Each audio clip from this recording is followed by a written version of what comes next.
All right. And this is the part where we don't talk, but we're probably already on the air because I'm using the classic layout of YouTube. I don't trust that new one yet. I still have to get used to it. Sowing Waiting. discourse. Sowing discourse. Be sure to subscribe. Whoever's watching this right now, be sure to subscribe. And here we are. We are on the air. Welcome everybody to Sowing Discourse with Justin Murphy. Justin, thank you so much for coming on. For those who are listening, guys? Just want to say again, please subscribe. For those who are watching, subscribe right now. Hit the bell. Go to our Patreon, patreon.com/loveandjules, and we will love you a long time. We will love you forever. Thank you so much for being here. Yeah, subscribe, you little bitches. Yeah. Love and Jules, your channel is criminally undersubscribed, I think. So everyone needs to subscribe. You guys have been putting out super high production quality stuff for a long time, and I've been paying close attention, honestly. I love what you guys are doing, and I've been curious to understand why people aren't subscribing more. So people who are listening, subscribe to these motherfuckers. They're putting out high quality content and putting clearly a ton of effort into making it actually look and sound good, which is better than what I've been doing the past year or two. Now I'm starting to make shit sound good, but anyway, I'm trying to give you guys credit here. I appreciate it. Thank you. I couldn't have said it. I couldn't have said any of that better myself. Thank you. Yes, and I mean it. agree. I mean it. I agree. Well, we've learned a lot building the platform, and so we just started doing these one-on-ones live because Sowing Discourse was our conversational brand for our Break the Rules platform. And so we also have something called a Culturate, which started with culture, if you know Ali Alexander. And we sort of saw that as our traveling segment. So if we are featured somewhere else, it's the Sowing Discourse is a Culturate. But so I don't know. If we go on to yours, maybe it'd be a hybrid. We'd do like a crossover, a Culturate meets Other Life. We'll figure something cool out for sure. I'll have you guys on mine for sure. Well, Justin, what has been your experience so far with going away from the collegiate world into the world of the internet and meeting people in this way? How do you see them as being different from, let's say, the students that you encounter as well as the professors back in your life in England? I mean, my experience is in every way way better, pretty much straight up. And I'm not even kidding. And I don't mean any disrespect actually to any of my former friends who were professors or any of my former students from the brick and mortar institutions. But pretty much every aspect of what I'm doing as an intellectual, as a researcher, as a teacher, every single dimension is better now. I mean, trying to be realistic and give you a little bit of a balanced take on that, I guess I could dig deep and try to find some unique challenges or problems that do pertain to the indie thinker game, as I'm now calling it. But I would have to dig deep and really reach to find aspects that I find less salutary than their equivalents in academia. I mean, I do have more risk in my life. That's probably the big thing. Everything I'm doing now is a little bit riskier. So the highs are a little bit higher, and maybe the lows when things aren't working out so well, or maybe I'm just in a pessimistic mood. Sometimes I have little moments where it's like, I have to wonder, like, am I going to be a loser, poor person, failure in my life? Like that's like a possibility that I have to kind of grapple with. Whereas when you're a professor at a prestigious institution, that's a kind of guaranteed, right? Like your status as a successful, respectable human being is guaranteed pretty much as long as you hold on to that professor position. You never have to worry about that. You never have any anxiety about that. With the game I'm playing now, the potential upside is much bigger because the sky's the limit and how I'm growing these things. But things could go wrong. Maybe I've miscalculated in some way I don't fully understand. And maybe in 6 months or 12 months or 36 months, I'm going to be broke and be like kicked off all platforms and no one remembers my name and no one reads my books. You just never know, right? It's also so much more unpredictable. So that definitely does have moments of real anxiety and uncertainty and risk. That would probably be the biggest negative aspect of how I'm doing the intellectual life right now versus how I was doing it in academia. Because of tenure, you're talking about as a professor, they get tenure, but they're firing everybody they're laying people off, and they don't even know if the schools are going to open. We might have COVID conditions for 2 years or something. We might be getting masks in the for fashion week. Like, Yep, it's a good point. I mean, I almost feel bad talking about this, how good my foresight was in this respect. Obviously, I was not predicting a global pandemic. I would never claim that. But yeah, you know, I'm somewhat proud to say that I made an early decision to jump ship from academia at a time that turns out to be rather prophetic, actually, because right now it's not a very good time to be stuck in a brick and mortar academic institution. No, it facts. definitely isn't. And now that we have this coronavirus, a lot of kids aren't going to school, and you have your own program now to educate people. But I'm not sure how many of those are the Zoomer kids, and how many are already college age. Although I could say that Zoomer is college age about now, right? You'd be surprised. I have a lot of fans or people in my audience who are Zoomers. The issue with, and I love the Zoomers. I got nothing but love for the Zoomers. I try to put extra care into mentoring and supporting and encouraging the aspiring intellectuals of the Zoomer generation. The difficult thing about Zoomers, from my perspective, is, well, it's not difficult. It's a simple fact, is that they don't have money, right? They're young people. They generally don't have money to spend on things, right? So I am now essentially a businessman, so I have to think about money, but I try to be cool with it, you know? So I do like a ton of stuff that's free, and I try to be super available in a friendly way to people, younger people, people who are students, people who maybe just have financial hardship or whatever. I try to do a ton of stuff to support them and encourage them in their creative intellectual projects. But to actually build a viable business model, obviously I have to spend a lot of my effort and focus on trying to create real value for people who do have money so that it can, you know, regenerate itself. So that's an interesting little observation about the intergenerational differences in content creation in a way, because you actually do need to think about Zoomers, and you want to speak to Zoomers. I mean, I think especially we're all about the same age, so we're all millennials in our early 30s, and I actually think it's a real mistake to talk directly to people our own age only. You know, if you like use a discourse that's only of interest to people of your own age, it's probably easiest. But if you're really doing the content creation game for the long term, you better be talking to the Zoomers, because that's going to be the next wave coming up, right? So I really do. I'm interested in the Zoomers also. Their political culture is different, and it's interesting, and so I try to stay plugged into that.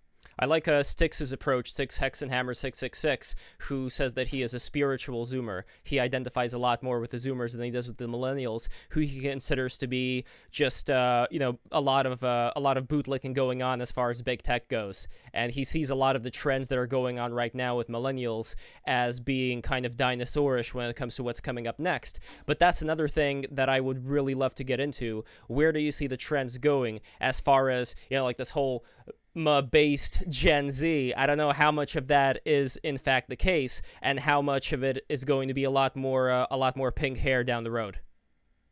Oh, I see good things for the Zoomers. I think actually the Zoomers are going to correct the cowardice of the Millennials in large part, because what I see going on with them is I think they have a hyper refined political sensitivity at a kind of subconscious level, because they're watching all the stuff going on. They're watching what's going on with the Millennials and Gen X and Boomers, but they're still relatively safe because they're not yet in positions of power where they're vulnerable to cancellation and things like this. But they're watching it, and actually, for what it's worth, many of them are increasingly now being canceled. Zoomers are being canceled within their own friend groups. There are a lot of you might not hear about this in the news, but since I've become a kind of lightning rod for this type of thing, I actually get a lot of DMs from Zoomers who are telling me, they're in high school and they're being canceled. They're being falsely accused of this or that, or being slurred with trumped up charges of all kinds. I get a lot of these DMs, and so it's, my point is that they are being forced to adapt to this way earlier in their kind of like political and intellectual cognitive development. And I think what that is going to do is it's going to produce very unequal consequences. Some of those people are going to become kind of like hyper woke political mutants that are kind of like the worst of what we're seeing now unfold in the political culture. They're going to be like that, but on steroids. But you're also going to see kind of super resistors, kind of the really kind of based, intelligent, and honest, free-thinking Zoomers are also going to be calculating at a way higher level than we're even capable of the maneuvers that are required to escape that type of suppression and oppression of freedom and of thought. So I think, as the Zoomers grow up, you're going to see both, and they're both going to be more extreme than we are seeing currently. But I think the courageous, creative, upper percentiles of the Zoomer crowd are going to wow us with absolute kind of uncancelable intellectual freedom on the internet, largely. And so I have high hopes for the creative, free wing of the Zoomer generation. Uncancelable, though, is that something that only sort of an initiated person could enjoy, or will we need a different channel than Twitter? Or no. To be uncancelable in the ultimate sense, all you really need are guns and cryptocurrencies. This is what I mean, though. This is what I mean. So it's like take my perspective on academia. I kind of saw, I guess, a little bit earlier than other people that academia is a sinking ship and that opportunities for being a free-floating free agent as a content creator on the internet were rising. So I saw this coming, right? And I took this leap, and it's working out well, and I wouldn't change a thing. But what I'm saying is Zoomers are also making these same calculations right now, and they're thinking about where should they allocate their efforts, right? So they're going to be a few steps ahead of me, right? And so that's what I'm expecting. And what that's going to mean is like if you follow the trend of defecting from institutions, right? You could, the dominant institutions, or the kind of politically correct like structures, whatever you want to call them, the cathedral, if you want to be edgy, these things can kind of clamp down on you in many different choke points, right? Many different bottlenecks. But if you're financially self-sufficient outside of mainstream institutions through, let's say, the content creator model, or what I'm calling the indie thinker model, the only choke point that's left is the payment processors. If you think about it, there's nothing else to cancel. And the thing about cancellation that a lot of people don't understand is the indie thinker model is anti-fragile to cancellation. It's not just cancel proof. It's much more powerful than that. The more they try to cancel you, the more subscribers you get, the more patrons you get, the more people want to hear what you actually think. Because cancellation, the attempt that people put on to cancel you over and over again, that's a strong signal and a credible signal that you must have something real to offer. People want that. So once you have a kind of indie thinker model that's anti-fragile to cancellation, the only other choke point is the payment processors. Therefore, that's where crypto comes in, pretty much. I'm concerned because I want to have your optimism with the anti-fragile environment in regards to cancellations. But I look at Laura Loomer, she seems to have had an anti-fragile response to being canceled. But then I look at Gavin McInnes and Milo, and it could have just been that they were just awful, right? Not only were they canceled, but they were also just odious. But that's kind of like the canary in the coal mine, though. Like, if you can have the worst people in some people's opinions being able to say things, then that's when the trouble hits. So I have a different theory of the Gavin McInnes and Milo cases. Do you want to hear it? Mm-hmm. Perceptions around this are skewed, and people's interpretations are not correctly calibrated around these cancel cases. So here's the problem. These individuals who are held up as examples of how cancel culture still operates, and it can still take down people and ruin their lives, no matter how big they are. That needs to be put in perspective, because here's the thing. These people that are held up as examples of that, they're falling from a very high perch of very, very, very exceptionally high income and status and power. Okay, so if you rise very, very high, you own a media company like Vice magazine, and you're making mad money, and you're really, really sitting very high up in the kind of institutional hierarchy, then yes, a cancellation mob can take you down many notches from that. But Gavin McInnes and Milo are still this day making far more money than the average academic.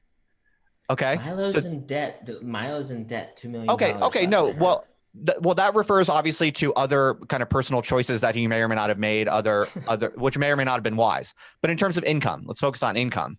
The ability for Milo to actually earn money from the internet right now, whatever that sum of money is almost certainly higher than the average academic's ability to command earnings from academia. Same thing for Gavin McInnes. So the average like monthly or annual income of someone like Milo or Gavin, much higher than the average academic. Therefore, these are data points in favor of what I'm saying, which is that cancellation is actually more limited a power than people think.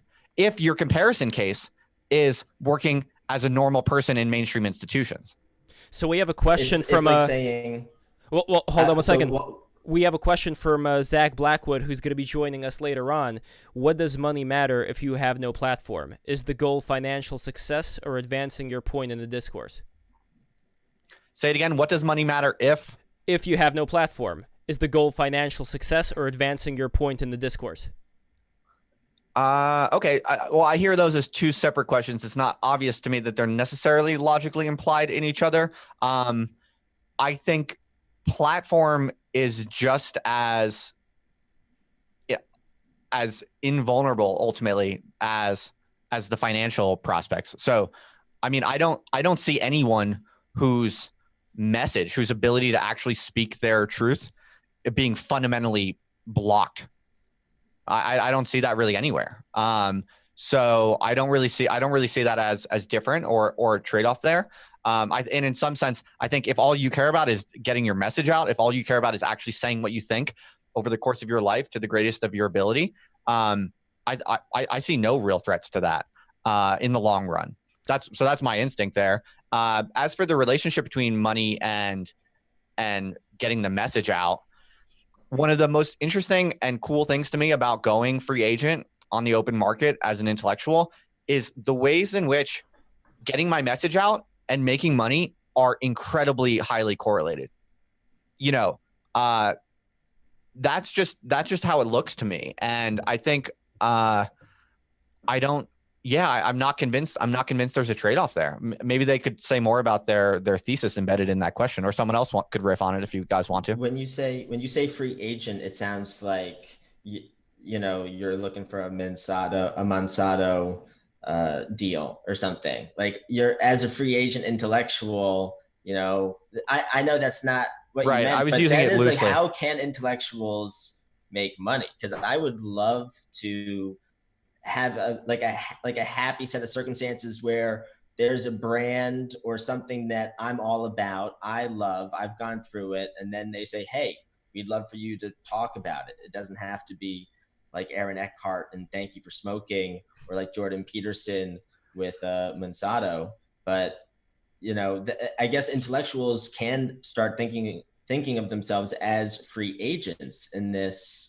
What is this Brave New World that we're in? Because it's much more like Brave New World than 1984, I think. Well, I think the way that I think about this is that the current situation of severe kind of late stage wokeness and political correctness is that it suppresses the supply of true ideas. And that's a great thing if you're committed to thinking true ideas. It's just basic economics, right? Whenever there's politically constrained supply, if you have that thing to supply, you're going to command a higher price for it than you would otherwise. The black market. Way I see it, the way I see it, it's a bull market for true intellectuals. But that's only one part of this larger argument I'll make to you all. The other key idea people have to understand is that if you're a real intellectual, and one of the things that means is that through painstaking study and honesty and cultivation, you're able to see things in the world that other people are not able to see. If you are able to do that, that's an edge in any market. By definition, if you're able to see something that other people can't see through painstaking research and objectivity and study and practice, you're going to have something that you can do that no other people can do. That in principle, will be valuable in some way. Now, it's a struggle and a challenge to figure out what that is, to figure out how to frame it, to figure out how to package it, to figure out who wants it. But in principle, it's almost by definition true that if you can see things other people can't see, you can create value that no one else can create. And that's how I urge people who are thinking about doing an intellectual life in a more independent way. That's really how I encourage them to think about it. Now, this is separate from the politics that are going to be affecting us in the next decade. What I'm curious about here is if we look at what's happening in China, there's probably more than enough people salivating at the thought of, oh man, if we could only have the same technology here, if we could only have the same Great Wall here when it comes to blocking things we don't like. In that sense, even if there is going to be a market, it may become a black market if the censorship gets so high. My biggest concern is that there may be more than enough people who are so apathetic about what's going to happen that they're just going to check out and not really bother fighting against the censorship. And as a result, we may have a few pockets of intellectuals here and there, but it may be like what my parents experienced in Russia. I'm from St. Petersburg, by the way, and they were kind of like part of this intelligentsia who was living in St. Petersburg, going to rock concerts that were in just like the apartment houses of one of the members. You know, it was like really cramped, and that's where they got to have a lot of this free speech. But in the public society, none of that was allowed. In fact, they'd send you into a mental institution and they'd force feed you pills that'll scramble your mind as a warning to the others. That's not a world I want to live in. But where do you see things going in terms of the United States there? Yeah, it sounds like something like that. That sounds like. Remember what they did to Kanye West? He had that speech. Right. They pumped him with pills, and he did not ask for. He gave a speech, and they said, "You're insane." They rushed him to the hospital, and they pumped him through a pit full of pills. Right. So I completely see America essentially going down that route. But here's the thing: only in particular pockets of the American population, in the big urban centers, at the heights of the kind of mainstream traditional liberal institutions, that's where all of this kind of insanity is clustering and accelerating. Most Americans don't buy into it. And true intellectuals, people who are thinking honestly about how the world works and study closely how the world really works and are genuinely invested in honest truth seeking, which is basically my definition of true intellectuals, almost none of them are really buying into any of this stuff. Now, some of them, there are some very high IQ, highly educated people who are cowards who pay lip service to it. No doubt. There's a lot of that. Unfortunately, it's sad, but they're not real intellectuals, frankly. I mean, they're kind of they've literally sold out their vocation to just like have a high status paycheck or have like a respectable perch in whether it be journalism or academia or whatever. So basically, I think America is going to go in the direction that you were describing, Lev, about the intelligentsia. And I think it's a great thing. If you're a real intellectual, it should be an absolutely delightful and exciting moment or opportunity. People who are interested in seeking the truth are going to find each other. They're going to move into similar towns or small cities on the outskirts of where the woke insanity is really accelerating. And they're going to make highly digital, highly efficient, highly self-sustaining, both financially and in other ways, materially and socially, self-sustaining communities of radical truth-seeking and creativity. That's all basically networked on the internet and through this kind of indie thinker model. I mean, that's what I'm putting my money on for sure. Would you anticipate one of the big cities, though, going towards the side of this freer intelligentsia? Like, please let us have New York at least, you know? Is that too much to ask for? Ooh, I doubt it. I kind of see the big urban centers like New York and LA as absolutely captured territory by the woke forces. I think it's hard for me to imagine. I mean, who knows? I don't have strong priors about this. So in other words, I'm a social scientist. Like I put wide confidence intervals around this. This is highly speculative. Never trust complex forecasting from someone who's just thinking off the top of their head.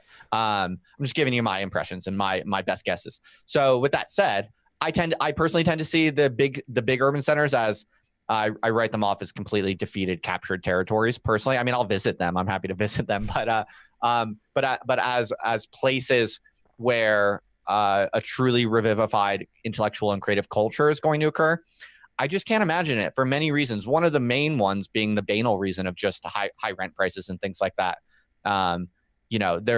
There's a clear relationship between being able to take risks intellectually and creatively and being able to pay rent, right? So I mean, I'm so impressed by you guys and kind of curious about your game plans and how you guys are hacking it, being in New York City and doing like a very creative, very kind of niche, kind of intellectual creative project. That's why I'd be very curious to learn more about that. We'll talk about that on my podcast when you guys do my podcast. But yeah, personally, the way I'm looking at it is like remote work is on the rise from the pandemic. It's really much cheaper to live or even buy houses in other parts of the country where it's not big cities. And with the internet, you know, you can just move you and all of your friends out somewhere cool and beautiful, super cheap, and have all kinds of positive feedback loops and positive externalities, taking risks, doing things like content creation, that I just see it as essentially inevitable because the model is already there. It's already being validated. It just hasn't really percolated through to other subsets of the population, such as, you know, intellectuals and philosophers and theorists. But it's all already being validated by, you know, like the TikTok houses in LA or whatever, by different aspects of how this economy is unfolding. You can already see it demonstrated and working. You see these economies of scale working, like moving into a big house with a bunch of people to save money, to bootstrap each other, and to kind of accelerate collectively. So it's all pretty much already validated in other sectors of the economy. It's just a matter of time before philosophers, you know, theorists, writers, novelists kind of catch on to this and realize that there's a really viable model where you pool resources, move to cheaper parts of the country, and have an amazing creative collective life. That's what I see coming. It hurts to hear people describe New York as captured territory, but yeah, there's so many people on my timeline when they talk about New York, it's just there's nothing glowing about it. It's just, here's the thing though, right? Like words are manifest, so it's not. It would be nice to have a slow roll, like a tide turn over here, which I think is possible, but you need people to actually think that's important. And I don't think it's just a vanity thing, because I think, you know, everyone has their baseball teams, so there's like state rivalries. I've never really been into state rivalry, but I went to a wedding in Rhode Island, and we were at the Rose Cliff, and I remember I was there with a couple of my friends from New York, and there came a point when people are drinking and there's this tension, and they started mocking us. Oh, you New Yorkers, you know, you think you're so snooty or uppity or whatever they were saying. And, you know, we had to break the ice and, you know, come together. But there was this weird aura that I think people thought we had, and they were projecting into us like, oh, we think we're better because we're from New York. When, okay. Do you know what I mean? And it Yeah. was just, you're like, what the heck are you talking about? Notwithstanding, New York is an important cultural powerhouse. And what happens in LA and New York tends to then permeate the rest of society. It's almost like if America was a Go board, like the essential tiles you need are LA and New York. You know, there's obviously you need Texas, you need Florida, you need the whole map, but New York and LA cannot just, I mean, forget LA. I actually think if you could only get one, I think just get rid of LA. They're gone. Goodbye. They're done. But focus on New York. I think it's a noble mission. Huge. I would love to see you guys do it. I'm rooting for you for sure. You know, you just need a couple of people. Well, I don't think it's that hard to do. Here's an example. Here's an example. I am the chair of the Art and Technology Committee at the National Arts Club in Gramercy Park. And it's this really nice-looking, very cultured place, very old institution. It was originally the mansion of Samuel Tilden, who ran for governor of New York. And I think, no, he was the governor of New York, and he ran for president.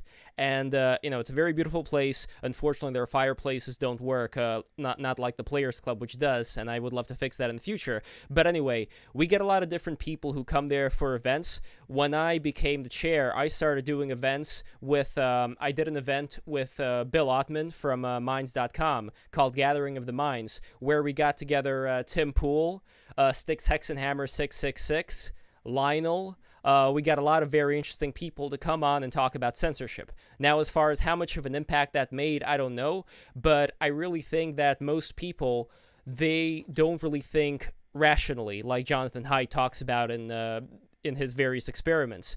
And I also think that a few people, and I'm not putting ourselves right now, in this hero position. I think that there are a lot of these few people, but I think a few people could make a big difference just based on the will to make some kind of a change happen, which is already, I think, increasingly rare nowadays.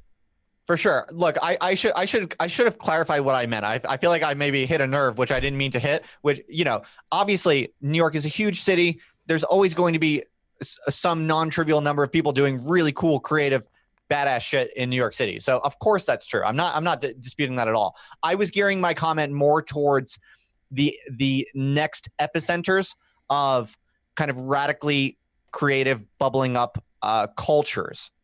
So it's like, because there's always going to be money and power in New York, people who are good at things and creative and interesting and successful in different creative industries are always going to be finding each other and spending time in New York. There's always going to be events in New York that's going to probably stay, right? So by all means, you guys are doing your own thing. You can totally do amazing things in New York. I'm not saying that. All I'm saying is I'm speaking more to people who have no audience. I'm talking about the high schoolers who have some kind of like crazy idea, right? And they want to pursue it. Maybe they don't want to go to college, but they want to pursue some like super creative content creation game or something like that. But they currently live in Nebraska or something like that. Or I'm talking about, let's say, just people who are really good at something, maybe in some sort of traditional institution, but they want to take a real risk with their income to do something big and creative. So like me, for instance, like when I left academia, there was no chance of me moving to New York simply because it's so expensive, right?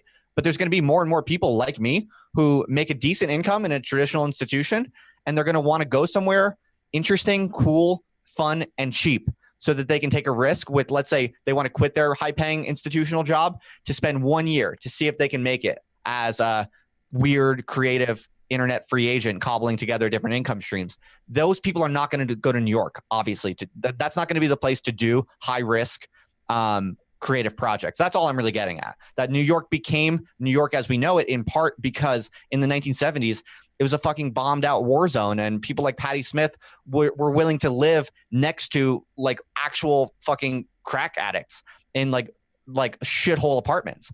That's why so much interesting like creative energy came out of New York, and that's what made New York what it is today. The mystique that New York has as an epicenter of badass creative intellectuals. It has that precisely because at a point in time, it was a bombed out shithole and it was super cheap to live there. So that's my only point that I'm making, is that the next New York City is not going to be New York City. Well, there were different iterations. For example, there was the Algonquin Roundtable, and that was composed of a lot of people who, from what I understand, I didn't look at them too much, but a lot of them were communists. And especially if you look at a book like Eugene Lyon's The Red Decade, he talks about not just communism, but Stalinism being the thing to be and the only thing to be among New York intellectuals in the 30s and 40s. In fact, they'd completely exclude you if you weren't one. So there may be different cycles that the city's going to go through. It may go through a bit of a awakening phase right now, but it's almost like a foundation that I can't imagine staying strong for a long time. It's almost like, replacing steel with glass, and eventually just something hits it and it just all falls over and we're ready to rebuild again. Possible. Yeah. I think there's been a lot of, the communism's hot. People love it. De Blasio's quoting Che Guevara. Dude, right? I love it. I even love it. The DS, yeah, you're a communist, Catholic, libertarian. Yeah, dude. Everything for everyone. But you changed that. That used to be your bio on Twitter. Yeah. What was it? Yeah. Catholic, communism, libertarianism. People seem to really remember that. Maybe I need to bring it back. Maybe it was good because everyone always brings that up. Well, because these labels change. I don't really think in terms of the labels and these ideologies. I almost think they're usually moving targets on people. Of course, same. And they change over time, and you really learn what they mean. It's a signpost for a deeper conversation. That's what I see when I see someone put that in their bio. See, to me, people are so fixated on these idiotic labels, and there's so much disingenuous kind of bad faith manipulation of these labels by different groups for different purposes, that to me, the only solution to this is to use them in creative ways to kind of scramble the codes, to use a Deleuzian phrase. So for instance, I recently, the second podcast in my podcast network that I'm building out slowly, that's my current grand scheme. The second one I launched actually just a couple weeks ago. It's called Chat for God. And this is going to be the podcast where I really allow my kind of Christian leanings to express themselves. And I want to really explore that a little bit more, because I haven't really explored it much at all in public. And so in the introductory blog post where I kind of shared my vision for the Chat for God podcast, I kind of mockingly referred to all of the currently existing Christian podcasts as gay, right? And I think gay is kind of a fairly lighthearted word. Like, I don't think it's that bad. When if you were a young man in the 90s, growing up in the 90s, you and all your best buddies probably called each other gay. Gaylord. So yeah, gaylord, whatever. So to me, it kind of actually has a special place in my heart as a term of endearment, calling someone gay. So that's part of the reason why I sometimes occasionally like to use the word gay in a joking way towards people I'm mocking on the internet. But in this case, it was particularly an irresistible word choice. It was a delicious word choice, because here I am launching a Christian podcast. And how fun is it to call other Christian podcasters gay? Because many of them are actual homophobes. Like, I'm not actually a homophobe. I have friends who are gay. I'm cool with gay people, trans people. I actually don't give a shit about that in my personal life and my evaluations of people. But a lot of actual Christian podcasters really don't like gay people. And so it's just so fun to be able to introduce my podcast by calling them gay, because their podcasts are cringe. What I was really getting at is, like, Christian content is so lame and corny, like, across the board. There's no actually good Christian content that smart, interesting, creative people can actually endure listening to. That's one of my missions for this podcast. So it's just an example, of how I think about the deployment of hot button words. You should use them in precisely ways that both don't really make sense. Like, it doesn't make sense to call Christian podcasters gay. It kind of like is specifically the opposite of how that word is generally used, and yet gay means cringe, so it works also, and it's hilarious. So that's my theory of, like, how to deploy these words. So weird that it meant happy, right? Like, that's what. Yeah. I want to do a similar thing, but with Jewish mysticism. Chiming. And in fact, today we're going to have two folks on. We're going to have Andrew Meyer, who, if you don't know who Andrew Meyer is, he is the original "Don't Tase Me, Bro" guy. You remember? Remind me, what was that? So there was a video of John Kerry making a speech, and there was this dude who was interrupting that speech. I think he was talking about the Skull and Bones connection, and they immediately seized him, and they started hitting him with a taser gun. Okay. And he said, "Don't tase me, bro," and it became a meme for a long time. And he was the person being tased? Yeah, he was the person being tased. He says, "Don't tase me, bro." Funny. And Andrew Meyer, is working with Ali Alexander on culture now. So he has not left. He is present here, and he's doing a lot of very interesting stuff. But he is also... And they work with Cernovich. Yeah, they work with Cernovich. But he wouldn't call himself a Kabbalist, because he considers himself not to have achieved a level to call oneself a Kabbalist yet. But he is in the same Kabbalistic sphere as, let's say, Madonna. Even though, like, I don't know how good of a Kabbalist Madonna is, but the organization that she belongs to is the Rav Berg Kabbalist organization. That's pretty popular. They're the ones that have those red threads that they wear. Wait, hang on, real quick, to clarify for listeners who maybe don't. You are saying Kabbalist, meaning a devotee of the Kabbalah? Yes, exactly. Okay, just clarifying that. At Yes. first, it kind of sounded like you were saying capitalist, and I was like, okay. He's both. He's a capitalist and a Kabbalist. But yeah, from what I'm understanding, like, there was this guy, Yehuda Ashlag, who was known as a renegade Kabbalist because he wanted the Kabbalah to be brought forth for everyone to be able to learn. But in Jewish mysticism, it's considered to be like this very secret thing. You must be like a certain age, I think like 40 years old or something, to even start learning it. So they've been holding it in secret. But I see it as being very similar to so many other systems of transcendence, whether you're talking about Hermeticism, whether you're talking about, like any of the stuff the ancient Egyptians did, or the stuff that Plato was talking about, or the 7 chakras. Like, it all to me talks about the same mystical process. And I find it very strange that today people are still holding on to these certain sects and say, like, we're the right ones, we're the right ones, we're the ones who only know the way. Even though, like, I could just, like, mash them together, and it just creates, like, a very solid picture of what this blueprint for consciousness ascension is. That's what's up. Do you think part of that is similar to, you could have like 6 different companies making widgets. They're all slightly different widgets, and each of the companies have slightly different company cultures. Maybe they, have used different computers. Maybe the way they organize, one uses OneNote, one uses Google Docs. So they're all different, but they're all kind of the same too, as in people that say we know the way and we know the way, they might both be right in terms of they might be on different parts of this moral landscape that Sam Harris describes, where no one's talking about, oh, there's a universal way of life. There's, one way to be, and that's the way everyone should be. Like, you can have like different pockets of entirely different behavior and organizing principles, and they could be the ones that know the way, and they're just, scaling in their own order, right? And that doesn't mean that the way that company A is scaling in their order is the same exact way company B would scale in their order. And if you're talking about community organization, it's probably similar. I mean, I don't know how Antifa organizes. I doubt it's very similar to religion like Scientology or Christianity or Judaism or Islam or any of the other, broadly practiced religions. Some people say Buddhism's not even a religion, and I've gotten more interested in religion in the last couple of years. I just really appreciate the wisdom and the stories in it. But I think I'm glad that I didn't grow up with it so much. I'm glad that it's something I found at this period in my life.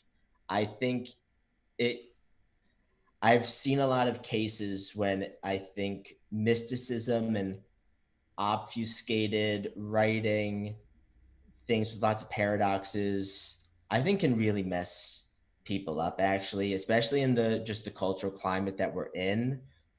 I think that it can actually go wrong a lot of ways. Some people say you should start with the classics, work your way up.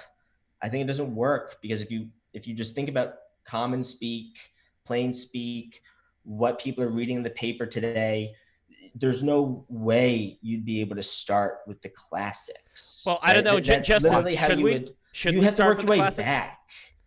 You have to work your way back. Well, why? Right? I think that's the best way to start do with the it. classics. Yeah, why not start with the classics? First of all, I started with the classics in high school, right? But I was already reading a lot from there. But what's your reason for why people can't do that today? I think you need to get good at reading.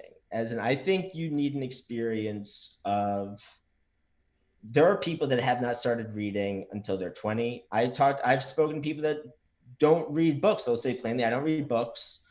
They're 30, they're 40, right? I think and I don't think that means these people are permanently turned off. I just think it means that's been their flow. That's been their status quo. And I think you can give fire to people, bring light, turn people on, but you can't, like, if someone told me they're not a big reader, I would never have the audacity to say you should read the classics. I would think. But what would happen if they would read the classics? How do you get this person? What? Like, what would happen if they would read the classics, so long as I think they would never read. They would never read. They would never read. Okay, I think I see what you're saying. Like, look at a person that's never done any fitness. I'm gonna look at a person that's never done any fitness, and then I'm gonna tell them to. If you tell someone that's never done any fitness to do the most miserable workout ever, they'll never come back. Right. Okay. I see what you're saying. If you're a personal trainer, just right, you don't give the first day person the worst. Yes. Like the kind of stuff that would just mentally break a person, like they do the Navy SEALs and stuff. Like yes, Justin. Right. Yeah. So if your goal is to make some middle-aged person who's addicted to Twitter start reading big classic novels, you're right. It's not, on some basic level, it's not going to work. Like, people's brains have been destroyed. I mean, people, like most adult people who are on the social media all day, it's incredibly hard to read big, long classic books, to the point of actual impossibility for many, many people. So I see that observation. I see what you're describing, and I think there's something real there. Does that mean that reading of long, difficult books should no longer be prized or perhaps even forced on young people? No. I think for young people, it's a kind of absolute active initiation, especially if you're, or no, not especially, but specifically and only if you're interested in pursuing an intellectual life and you want to be an educated, dignified person. Like, if that is how you see things, and you want to be just an educated, well-rounded person, you do have to submit to the painful, torturous process of reading really long, boring things that you don't really understand, that you don't really enjoy. This is what a lot of people don't understand about reading the classics is, I don't think it's supposed to be fun. It's not supposed to be exciting. It's not even necessarily supposed to make sense. I don't even think you're supposed to really remember any of it. The point is, you're supposed to submit. You're supposed to submit to the torture, because that's edifying. Submitting to torture builds character. No Look, way. so, I can't believe you're both nodding. Yeah, absolutely. I've enjoyed everything all these classic books. Like, I've thoroughly enjoyed them, but I had given myself tools to make reading difficult stuff easier. And then I had a really good gauge of, if something didn't make sense to me, I started thinking that there was actually something wrong with the writing.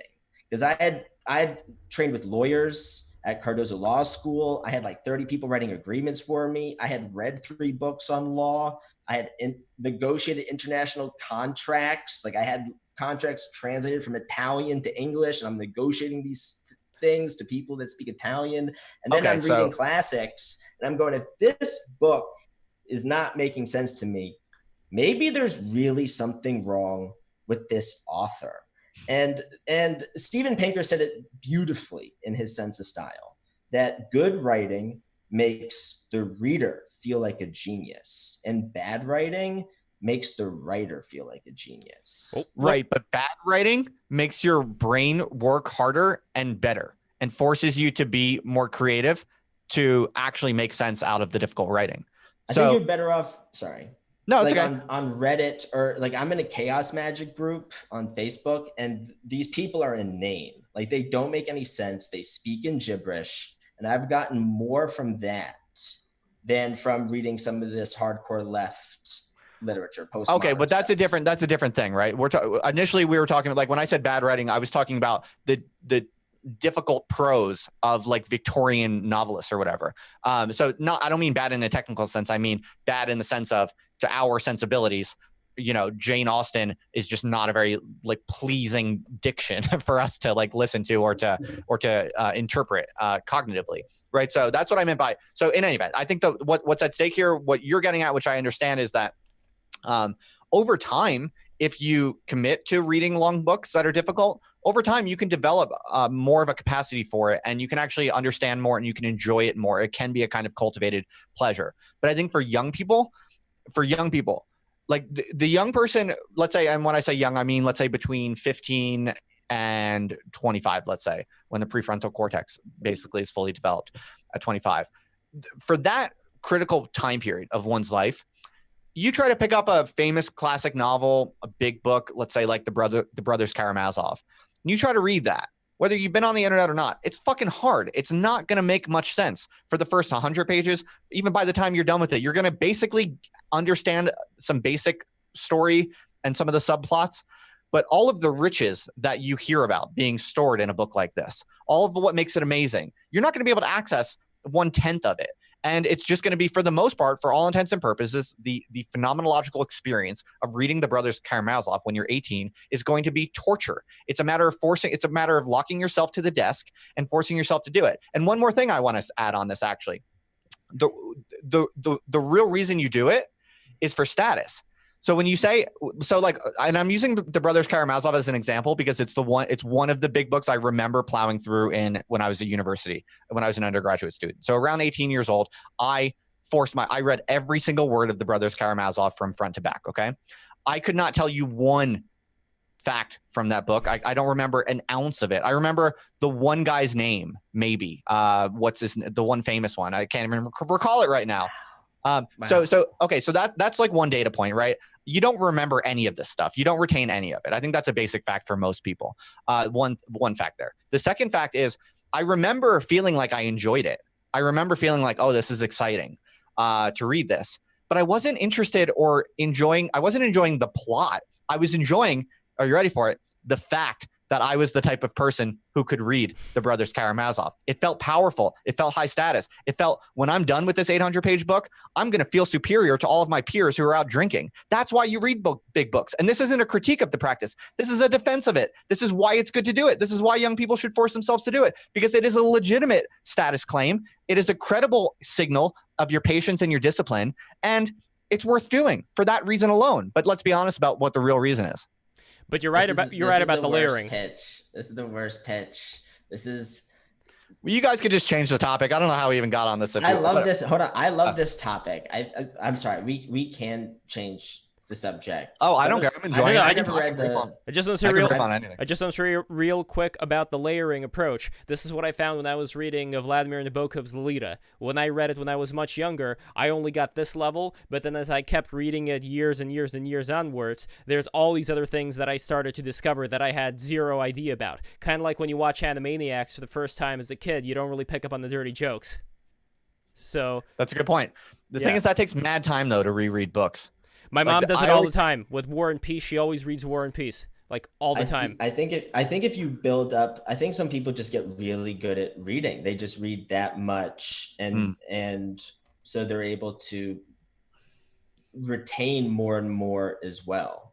My retention is pretty good for what I read. I can tell. I can say a synopsis of whatever I read, especially if I'm holding it. I might not be good on the names, as I should be, but I would hesitate to recommend people reading things like masochistically for status, because I would be worried about diminishing people's love of reading. As in, if it's not fun to read, they won't. And I think this is actually a long-term challenge that influencers, like intellectuals, celebrities, like people need to make that cool. Because like getting a tattoo on your face is cool. Doing a lot of things is cool. But how do you make this kind of stuff common speak and not, yes. I saw that picture. I'm making books cool, motherfucker. That's what I'm out here doing. I saw that picture of you lying down naked with all your tattoos showing. That was great. That was posted by Made a Nomad, and I recently saw that. But yeah, that's a good point, but there's also a way to meet in the middle, where let's say you have something like Aristotle, and you have a book by Joe Sachs, translated by Joe Sachs. That is the closest translation of the original Greek, and from what I understand, the original Greek is not as flowery as the Latin translation. So it's actually something that I think if you give that to a kid, like maybe 13 years old, they'd be able to at least understand the basics of what is being talked about there, without necessarily having to go into the flowery prose. So there could be certain books that I think we could give instead of Harry Potter at an earlier age that would still talk about very important concepts but wouldn't bog people down. Yeah, for sure. No, and I think that's exactly the terrain that indie thinkers should be pushing into. So I completely agree. There's a massive problem with our contemporary kind of social media driven brain rot and the need to nonetheless retain great literature and produce great literature and also build bridges to classic literature.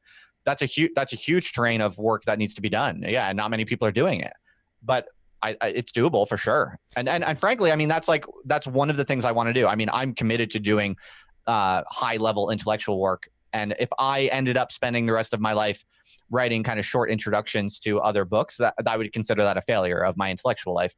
I have every intention of being a important professional social scientist and philosopher, and I have all of those projects ongoing. At the moment, I'm mostly like building systems so that I can really scale and do that stuff more sustainably, which is why I'm writing like short things at the moment. Like Bataille was a very short kind of introduction to a thinker in that way. But kind of an example of what we're talking about here. I was trying to build a bridge between kind of the sexy, interesting internet vocabularies and these great thinkers. That was an exercise in that with the book Bataille. But so I think that's an important type of work that indie thinkers should and can be doing for sure. But one should not allow that to be the end goal. That can't be the end goal. The real jackpot, what people really should be aiming for, is being able to do groundbreaking professional level, PhD level research in the humanities and the social sciences and even the hard sciences. It's a little harder to crack that nut because they require a lot of hardware that's expensive, that leads them to still be dependent on institutions in a way that humanities and social sciences scholars aren't. So I just wanted to put that in as a caveat. The real aim is to be doing genuine, original, high-level literature or social science or philosophy originally. Yeah. Do you see a link between social science and public relations when we have somebody like Ivy Lee, who, for those who don't know, he was one of the people who was responsible for getting a lot of these barons of industry, like these, what's that term that was used, for people who have all those monopolies, like the, what's his name? Robber barons? Robber barons, exactly. So he was the guy who got the robber barons to change their image, like pose with babies. And then we had, after him, the nephew of Sigmund Freud, Edward Bernays, who also contributed to that public relations, or as it was known back then, propaganda. Do you see propaganda as a tool that could potentially heal a lot of the punctures that were done by previous propaganda? No, propaganda in the traditional sense is over because everything's so polarized and fragmented. I mean, we are genuinely like the American people, let's just say, is genuinely split into multiple tracks of reality. I mean, to really intuit the gravity of what I'm saying, you really do have to imagine people in different dimensions of the universe or something like that to really convey what is actually already happened with people having different attitudes and beliefs and expectations and just the meanings of words are fragmented, right? So you literally cannot design a message that could be transmitted to the American population that would have a uniform effect. That's just no longer there. I mean, frankly, as someone who knows actually a lot about the research on this stuff, it never really was there. That was always a kind of overinflated fear. It's actually really hard to change people's minds through messaging. It's the simple fact. In any event, because everything's so fragmented now, while propaganda in the classical sense is sort of no longer a thing and some level, that doesn't mean there's not a different type of communicational entity that is extremely powerful in gripping and possessing other people. It's just not what people think of when they think of propaganda. It's much more what people think of when they think of memes, I think. Kind of mimetic mind control, to use a provocative phrase, is, I think, very, very real and available. That's a kind of terrain of research that can and should be done. And I think it is actually easier than people think to produce kind of viral mimetic ruptures or ripples in the social cognitive fabric, with the key caveat that it's highly conditional on the particular subculture and community. So it's, yeah. So if the subculture, for example, were to already be in a position of accepting this kind of meme, it would have come around sooner or later. If it wouldn't be you, it would have been somebody else that would have put something out there. Like I'm thinking of, for example, do you know Eli Schiff by any chance? Have you ever seen? I do. So Eli had this Twitter account. It's still up, I think, hopefully, called the Art of Flat Design. And flat design is something that I saw all the time in New York City, going around the subway. These blobby, morphed people with very small heads and big bodies kind of remind me a little bit of like a devolution of the kind of people that you would see in Rockefeller Center, like in those murals, or that you would see in certain Soviet art. But to me, it was even more dehumanizing, where people's certain identities, like you would see 1950s cartoons, where it would be like a man with like a big chest or a pot belly, but then the woman would have like an hourglass figure. There would be certain primal things that they were talking about back then, because I think people were a lot more honest with the kind of things that they were into. But now we have these blob shapes, which I don't really think anybody is really that into, yet it's there all the time. So what do you make of this blobbiness, and where do you think that's headed? I think I would repeat what I said earlier in the conversation about whenever there's a politically constrained supply of something, whoever can provide that something is going to command a higher price for it. That's basic economics. It's the same that I would apply that framework to what you're asking about here. So in a world where flat design is the norm and every fucking graphic design output that any corporation puts out has to have these kind of ridiculous, fat, blobby, vague, generic representations of human beings. When that's a kind of political requirement as a way of representing what you're doing visually, well, guess what? If you're capable of doing something different, if you're capable of a different type of aesthetic, and you're able to follow through on the production of it, you're going to shoot to the top even faster and quicker and more powerfully. So some examples I like on this front are, there are some very interesting and impressive Twitter accounts that are essentially aesthetic. I don't know how much you follow this, but one example would be something like Wrath of Non. Do you know that Twitter account? Yes, I do. Yeah. What they're doing is very impressive, both from a kind of intellectual and creative standpoint, but also from a kind of logistical standpoint. I'm very impressed by that Twitter account. There are some other ones also. There's one called Visualize Value.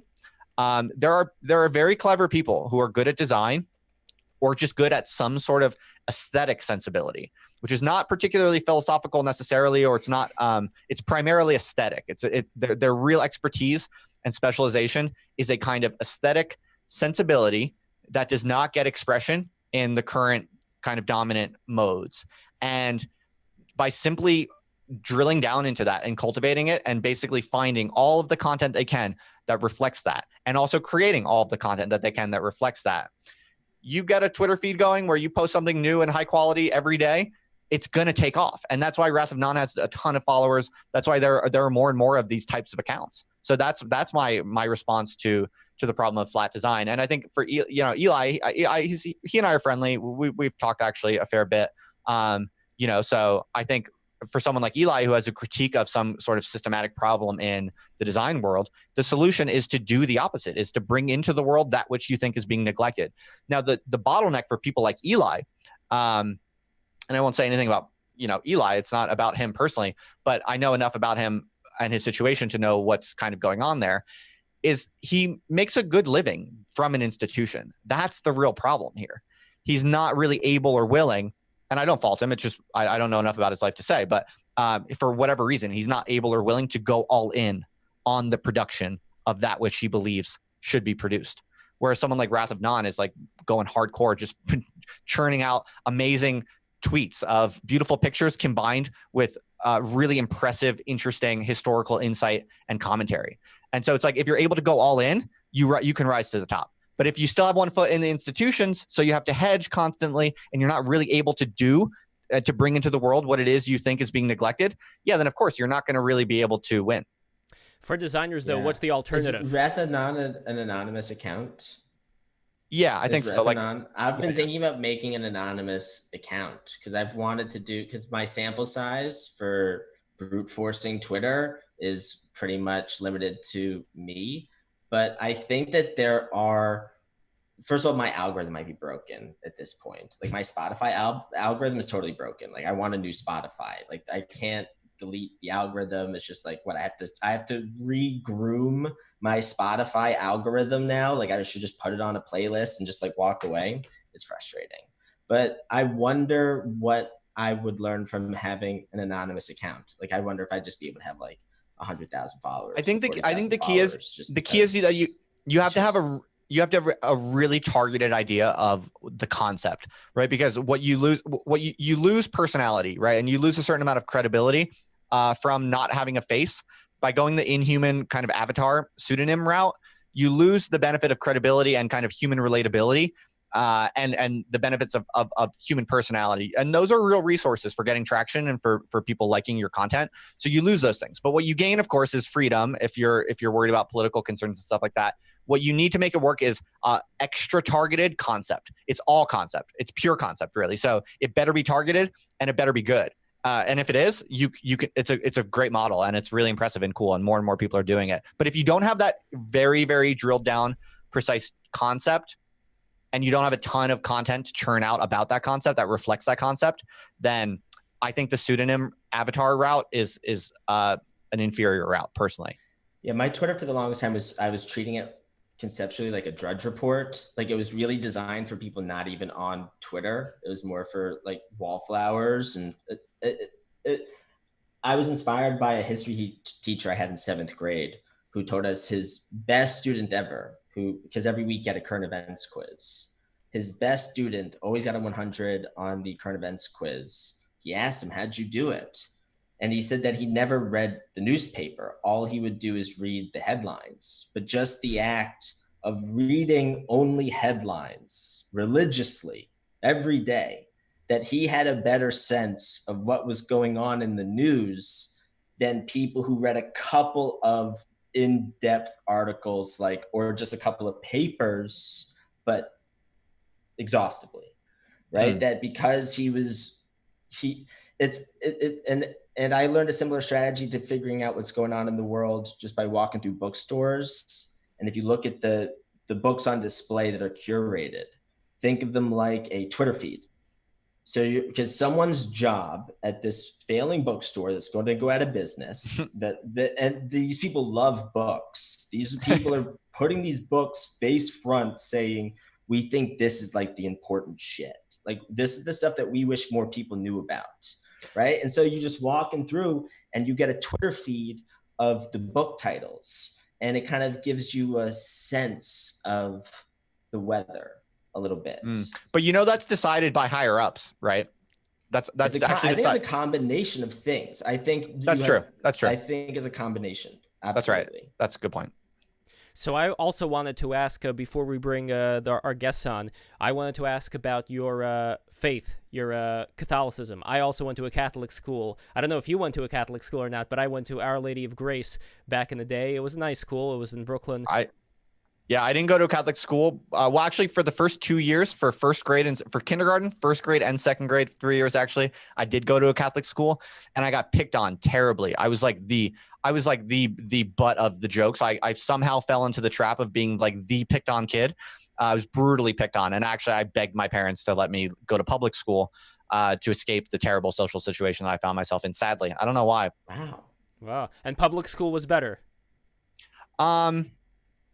At the time, I was like, hell yeah, this is awesome. It's like so much cooler and easier. And so at the time, yeah, for sure. And in fact, that reminds me, there was something one of you said at some earlier point, since you're asking about my faith. One thing you're reminding me of that came up earlier that I wanted to dispute it, which is one of you said something to the effect of that it's better not to indoctrinate kids with religion at an early age. I think one of you said something to that effect. If not, it's a total straw man, and I'll just I'll imagine that you said that. It's a common sentiment anyway to not indoctrinate kids with religion at an early age. Yeah, I think Jules said it. Maybe to kind of come. It sounds like I might have said something like that. Yeah, because you were saying about the benefits of learning about faith later on when you're more mature and not having it stuffed down your throat when you're young. Oh yeah. So what I would suggest actually is that it's great to stuff religion down kids' throats. I think kids from an early age should be absolutely indoctrinated with the most conservative, what is it called? A hell and brimstone, fire and brimstone. Yes. Kids should be inundated with nothing but fire and brimstone, the most conservative, reactionary, oppressive, religious indoctrination from the earliest age possible. Here's why. You know why? Because it gives them something to rebel against. Something meaningful to rebel against. But also, it builds discipline and character in those early difficult years. It is kind of painful and torturous for sure, but it gives you these weird, highly charged traits. So I'll give you an example. When I was going, so I only went to Catholic school for 3 years that I told you about. And then I begged my mom to go to public school, but she forced me to still go to Sunday school so that I could go through all the hoops and get confirmed when you're 14. That's how Catholicism works. And so I did all of that still. So this Sunday school teacher I had, she was this kind of fire and brimstone type of lady. And she was not even very well educated. She was like really not a good biblical scholar. Because these Sunday school teachers, they don't know shit about theology. They're basically just like, moms who are like really into the faith. And think about the type of person who self-selects to be the Sunday school teacher. You know what I'm saying? Usually some dubious traits. In any event, I remember, I'll never forget the one day she told me that in class, I think she told us all, but I remembered it brandished into my mind that if you lie, you go to hell. That was just like the basic statement. If you lie, you go to hell. And I took it she was very stern, and I took it very seriously. I took it literally.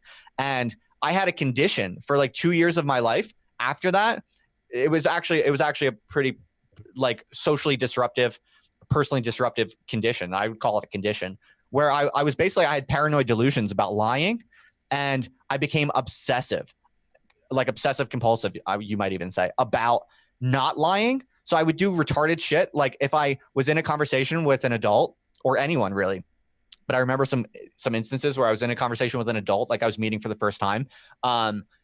If I walked away from the conversation and I feared that maybe something I said was misunderstood by them, I would have a strong personal need to either call them or go back to them like the next day or something like that and clarify what I feared they misunderstood, because I was so obsessed with telling the truth and never lying so that I wouldn't go to hell. Now that's retarded. And obviously that's like a kind of, torture that I understand why you wouldn't want kids to have that kind of suffering and that kind of paranoid anxiety. However, I do not think it's accidental that now as an adult, I have this kind of absurd, very unique, and I'm not saying it's particularly good, I'm not bragging or anything, I'm just saying, just statistically, I have a weird, absurd obsession with being honest in my life and not telling little white lies and not being able to go along with little white lies. And I really do believe that kind of admittedly somewhat traumatic and admittedly kind of idiotic and unreasonable type of religious indoctrination experience that fucked me up for 2 years when I was like 9 to 11, like it now gives me as an adult, I think, a kind of superpower in a way that, yeah, it makes me weird and maybe it makes me a little hard to adapt to certain like normal institutions, but it's now it's so deeply a part of who I am, and I wouldn't have it, I don't think, if I didn't have that kind of brutal religious indoctrination. So that's just a little case study in why I think it's good to actually indoctrinate kids radically when they're young. The other thing is when I real quick, and then I'll let you talk. I know I'm totally rambling. I'm sorry. No, that's good. But just to close up this comment, when I finished Sunday school, when I got confirmed at around 14, that means you don't have to go to Sunday school anymore. I did what most people do at that age, who are young Catholics. I immediately stopped paying attention to all of it, was just happy to not have to go to Sunday school, completely forgot about everything I was taught in Sunday school, and just lived the normal life of a heathen, fallen, secular, modern American. And I did that until I was like 30, okay? Like completely forgot about it all. And that in a way is good too. Like I'm not telling kids, I'm not telling you to do that.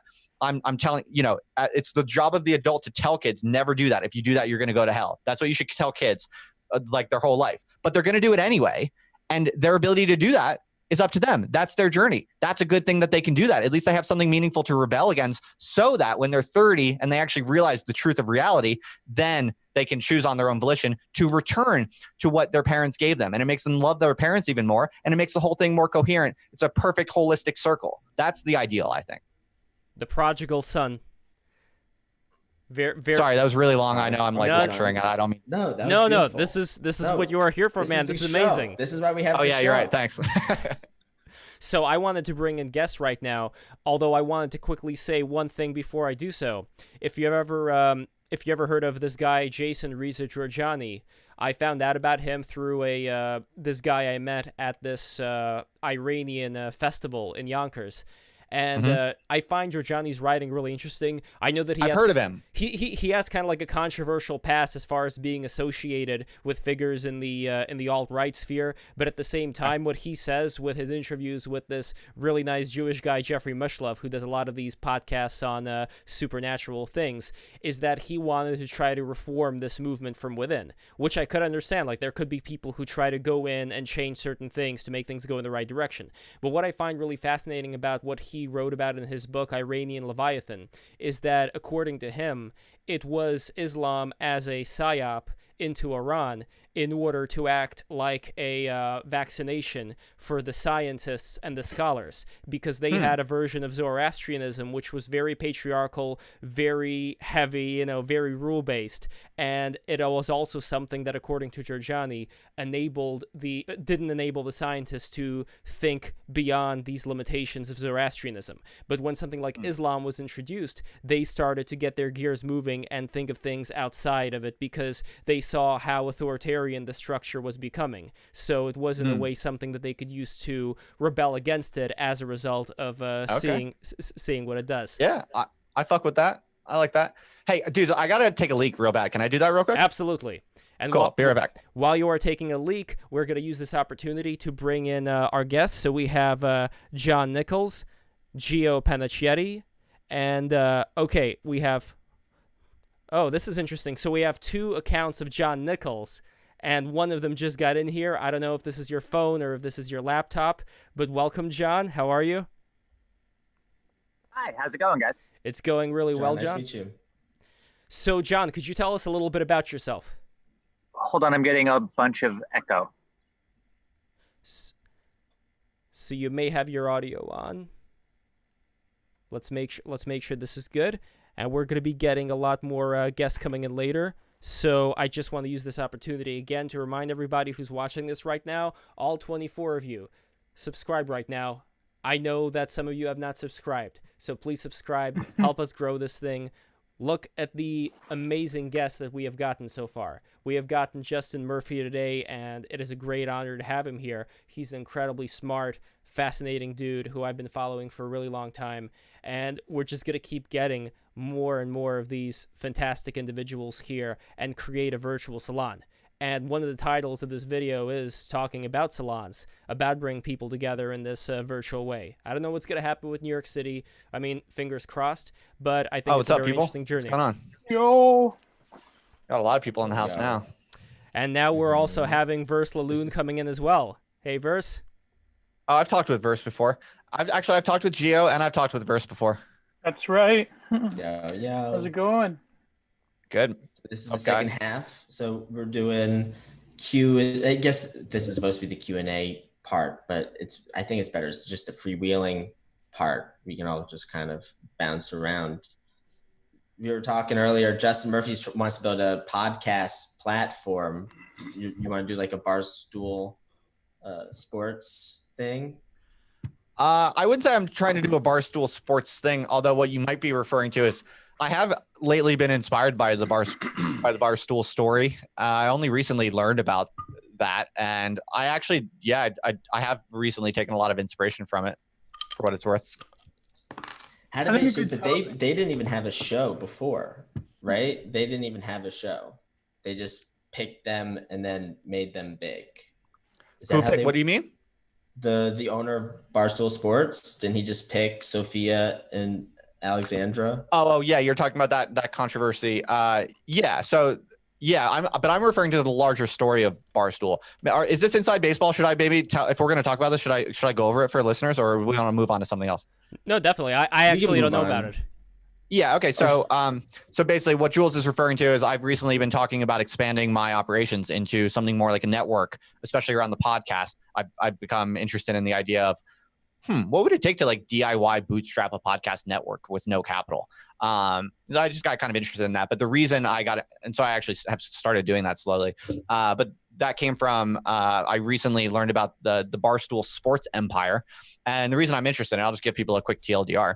If people aren't interested in this, we don't have to talk about it. But this guy, Dave Portnoy, just like a very normal dude, bro, from Boston, into sports and like, guy jokes, pretty much like male, like kind of vulgar male humor in sports, like most normal men are into.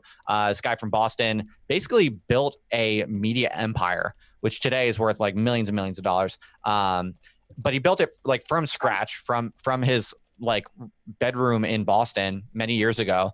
And one of the things that he did, aside from like all the things you have to do that successfully, like extreme tenacity, extreme confidence, and will, and all of those things. But one of the things he did along the way that was very striking to me that I was interested in recently is he basically made content of himself doing it throughout this process. So as he built a team, as he got his first people on board to be employees and stuff like that, they would make videos, tons of videos and stuff like that. And that's kind of been in the DNA of this company from the beginning, of basically meta content. So it's a media, think about how genius that is though. It's a media company, and one huge source of the media that they're producing is them filming themselves making media. So it's just a bit of genius, I think, because it's multiplying your volume of content out of thin air pretty much. And not only that, but it also provides a unique, powerful kind of qualitative aspect because you get all of the benefits of the personal story and just basic human psychology. People love this, so it actually has all these other positive feedback effects and positive externalities. People get more into your story. People learn more about who you are. It speaks to a particular type of person more powerfully. In any event, so that it was things like that. I started looking into their history and looking at how they did it, and I actually found myself going down YouTube rabbit holes of their videos. And that was the other really interesting insight I had, which was like a lot of their videos. They have tons of videos from building the company over all those years. A lot of them are really long and really boring. It's like really hodgepodge montages of just like clips from The Office and stuff like that. But I found myself watching like maybe 30 minutes of it. And by the time it's over, it's like, why am I watching this? But then you reflect like, oh, this is powerful content. If it can make me watch it for 30 minutes and I don't even know why, and it's weird and not even good, there's a magic there, right? And whenever you find yourself down that kind of content rabbit hole, if you're a content creator, you should be thinking, what can I learn from this? There's something powerful going on here. How can I do this kind of content? You know what I mean? And I said, yeah, that just led me down to these reflections. And I'm like, maybe I'll build an empire. So we have one more guest also joining us right now. We have Michael Hessel-Mial. He is coming here, although it's joining right now, so we're going to get him in real soon. Please subscribe, whoever is watching. I always say that when there's a little bit of a gap. And here we go. Here is Michael. Michael, how are you? What's up, man? Good. So, this is a cool format. This is fun. Thank you. I appreciate it. And Michael, he is a poet and a scholar and adjunct professor at several schools in Kansas City, writing for venues like Wisecrack in Real Life, and earned his PhD in comparative literature from Emory University in 2016. And right now he is active in the academic labor movement, American Federation of Teachers and Academics. Hey, thanks everybody for welcoming me. I didn't want to interrupt the story that was being told, but thank you for reading that long ass bio on my behalf. No problem at all. So, guys, we are here today for Justin Murphy, and I would love to just get some questions just to start off with. If there's anything you wanted to ask Justin, here we go. I didn't know we were supposed to submit bios, but if I may start, Justin, you during the previous part, you had spoken about. By the way, I'm Jonathan Nichols. I'm a professional propagandist. I'm actually qualified 37 Fox with the U.S. Army. I did 9 years of it, 2 tours to Iraq, 1 to Afghanistan. Wow. I speak on cyber and propaganda quite a bit, mostly in cyberspace circles, but cool. the cyber InfoSec community. Thank you for that introduction. Very cool. Yeah, just to give you some context of where I'm coming from. Yeah. I'd like to know, just from your perception. By the way, I'm also a math philosophy guy from West Virginia University. What is so? I think when we get into these philosophical things, which I bet we're going to get into, what is root definitions are where we generally want to start. So, what is your base definition of propaganda? Propaganda. Well, when Lev asked me about it before, I was referring to a pretty quotidian, intuitive definition of propaganda, which would just be kind of centralized messaging to shape the beliefs of a population. I'm completely happy with that definition. Okay. That's it. That's me starting. Okay. Somebody else go. So, Geo, for those who don't know, Geo is also an academic and a Catholic as well. Well, independent writer, I guess, and artist, but I was in academia.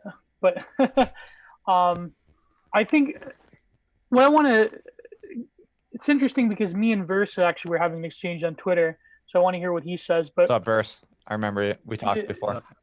Justin, you mentioned about anonymity. I think that I'm of the belief, similar to you, that I think if you're actually putting your face and your name out there, that it does carry somewhat of a special weight to it when you're engaging in critical thinking, whereas others would say that anonymity affords you some type of superior OPSEC, and I know Verse certainly believes that. So I wonder if you could elaborate what would intellectual, but not just intellectual, but you could say artistic or content creation in this sort of utopian vision of indie thinkers that I know that we've talked about for a little bit. What would you say the role of anonymity would be in that, but also the role of being like a face and putting your name out there? Would it become easier over time to do such a thing when virtually like everyone gets quote unquote canceled, or the structures around us crumble, and there really is no recourse but to do things on your own, if that's even possible to begin with. Okay, right. So we actually did talk about this a little bit before, so I made some points before. I actually could say many things about this. So the arguments I made earlier in the conversation, I won't repeat them, but I fortunately have a few other observations which I'll add. I'm just letting you know this won't be a completely comprehensive answer. One of the key features of using your own name, which I think is not fully appreciated by people. First of all, I don't think it's the only way to go at all. I have no problem with people who choose to go the pseudonymous path. And in fact, we talked before about some benefits of that. So I think there are different contexts where these make sense. But one of the big features of using your real name that people don't appreciate is there is a unique mechanism of kind of cultural power that can be enacted when you pay a price for something that you say that you believe. And that is, on the one hand, one of the reasons why people don't want to use their real name, because they don't want punishment, right? They don't want to pay the cost of having unpopular opinions. Totally understandable. But what people don't fully appreciate is that if you have what it takes to pay that cost, if you're willing to basically bite that bullet and say something that you truly believe is real and true, and that you get punished for socially, there's a very specific and powerful and quite attractive and exciting socio-political mechanism that gets triggered. And this is rooted in game theory. You can actually demonstrate this formally. It's called costly signaling. But basically, the basic logic is that if you're willing to pay a price for a truth that you believe, people increase their estimate of the probability of you really meaning that, of it being true, in other words. So your message actually, in a technical way, which is mathematically demonstrable, the message you're willing to pay the price for actually does get communicated more widely and more effectively in a way that people can't cancel. So they can cancel you, right? They can take away your status. They can take away your position. They can take away your paycheck maybe. But the actual message, they can't cancel. And quite the opposite. The message itself reverberates on a technical level more effectively and more widely, precisely if they cancel you. And so what I've been suggesting to a lot of people lately is that as these mainstream institutions become more and more oppressive, and actually, frankly, offer people less and less. I mean, it's just less and, like academia as an example, it's just less and less of a good job. The perks and the benefits that made the whole gig attractive in the first place, those are decreasing every year anyway, right? So when you add to that the fact that the kind of political insanity and all of that is getting more and more insufferable, and you combine that with the fact that the internet games are blossoming, payment infrastructure is becoming more normalized. There's more and more platforms that make it more and more easy to do any number of things, right? As an intellectual, when you reflect on those things as a whole, there are going to be, for many people, a really attractive play where you can basically, in a calculated way, take the hit, do the costly signaling, say what you really fucking think with your name, with your face, let people hate you, let people cancel you. And you can actually reliably predict that this is going to be a surge of power for you, that we can actually learn to more and more effectively channel and harness. And to be perfectly, as somebody that's actually happened to, I don't know if anybody's bothered to Google my screen name yet, but as somebody that's actually happened to, I guess I'm genuinely curious to, like, if you lose the platform, then you lose the ability to speak to the counter side. And I think this goes back to one of your prior points during the larger discussion when it was just you, where you were discussing that all of the intellectuals are essentially, I forget what term you used, but all the intellectuals are moving to their own towns and they're self-segregating out of the general population. I don't even know how a democracy works under the model that you're advocating for. Yeah, it probably doesn't. Say goodbye to democracy. Almost yeah, you seem like a Plato philosopher king sort of thing. No. I mean, I'm a realist about, I think, the fact that American governance is increasingly this kind of retarded corporate, like, gridlock thing. There's that word that got you in trouble again. Originally. No, well, if you go down for saying a word, you better use that throughout your life. It's like the one thing you've earned, exactly. Right? Make it worth it. So I want to comment on something that you said, John, which is that by taking that hit and getting that punishment and being canceled, that you lose a platform. And in some sense, that's right. You lose a platform, but you don't lose your platform. You trade in your institutional platform for a different platform. And I think when you're really realistic about what those platforms look like and what their features and benefits and drawbacks are, I just find it utterly uncontroversial to say that my platform now that I have post academic cancellation is infinitely better and larger in every single dimension you could enumerate. So it's like, yes, you do have to. The real blockage for people, the real bottleneck is the addiction to the very particular status that you have in a very particular circle. So the only real psychological roadblock to making the move I made out of academia and a somewhat provocative, kind of offensive, was just the fear that this title I had, which, when you go to the grocery store and the clerk asks you, oh, what do you do for a living? You say, oh, I'm a professor. The average person, picks their chin up and says, oh, impressive. They give you that kind of body language of, oh, impressive. You're successful. You're smart. Yes, you're going to lose that title of professor, and you're not going to get that little bit of prestige that is kind of enjoyable in a certain way. And but here's the problem. For a lot of people, that's like the lion's share of their enjoyment in life. And that's just sad, right? It's a reality. I think like a lot of people are terrified of losing that. Absolutely terrified of losing that. I think the people who suffer from that kind of status handcuff tend to be disproportionately people whose parents have high status. So really what they're, they would never say this, but what they're really afraid of when they say they're afraid of getting canceled is they're afraid of disappointing their parents who had that same high status position that they have. I come from a working class family. So the fact is, like, yeah, being a professor was cool. I had a title that people respected, and it made people think I was smart and cool. If I may once more, just in order to make sure that we have our definitions clear, what is your definition of being canceled? Of being what? I think we all know what it is, but just for this. Being what? Canceled. Being canceled. Just any type of fall from grace of a high status. So whenever someone is in a institutional position, which they leave or are forced out of because of a high profile political backlash. Right on. That's it. I'm sorry. I'll stop asking questions. That's okay. Also, I should stop ranting because there's a lot of people and I would love to talk with everyone else. We were talking a little bit earlier and we didn't quite touch on this, but it's some people think you need a lot of money to have FU money, but it's actually easier to have FU money when you have almost nothing. Absolutely. Right? It's the people at the very, very, very bottom have the same kind of FU position as the people at the very, very, very top. It's the people in the middle that don't get to enjoy, and because even people like Elon Musk, like he had to go through a lot of risks to change his antics on his Twitter. He was on a board, he has stockholders, he's got companies, he's got family. To suddenly behave in a certain way publicly, depending on where you are in life, how old you are, etc., has all sorts of different types of social and pragmatic ripples that can affect your income, ability to get a job, ability to make friends, keep old friends, just you name it.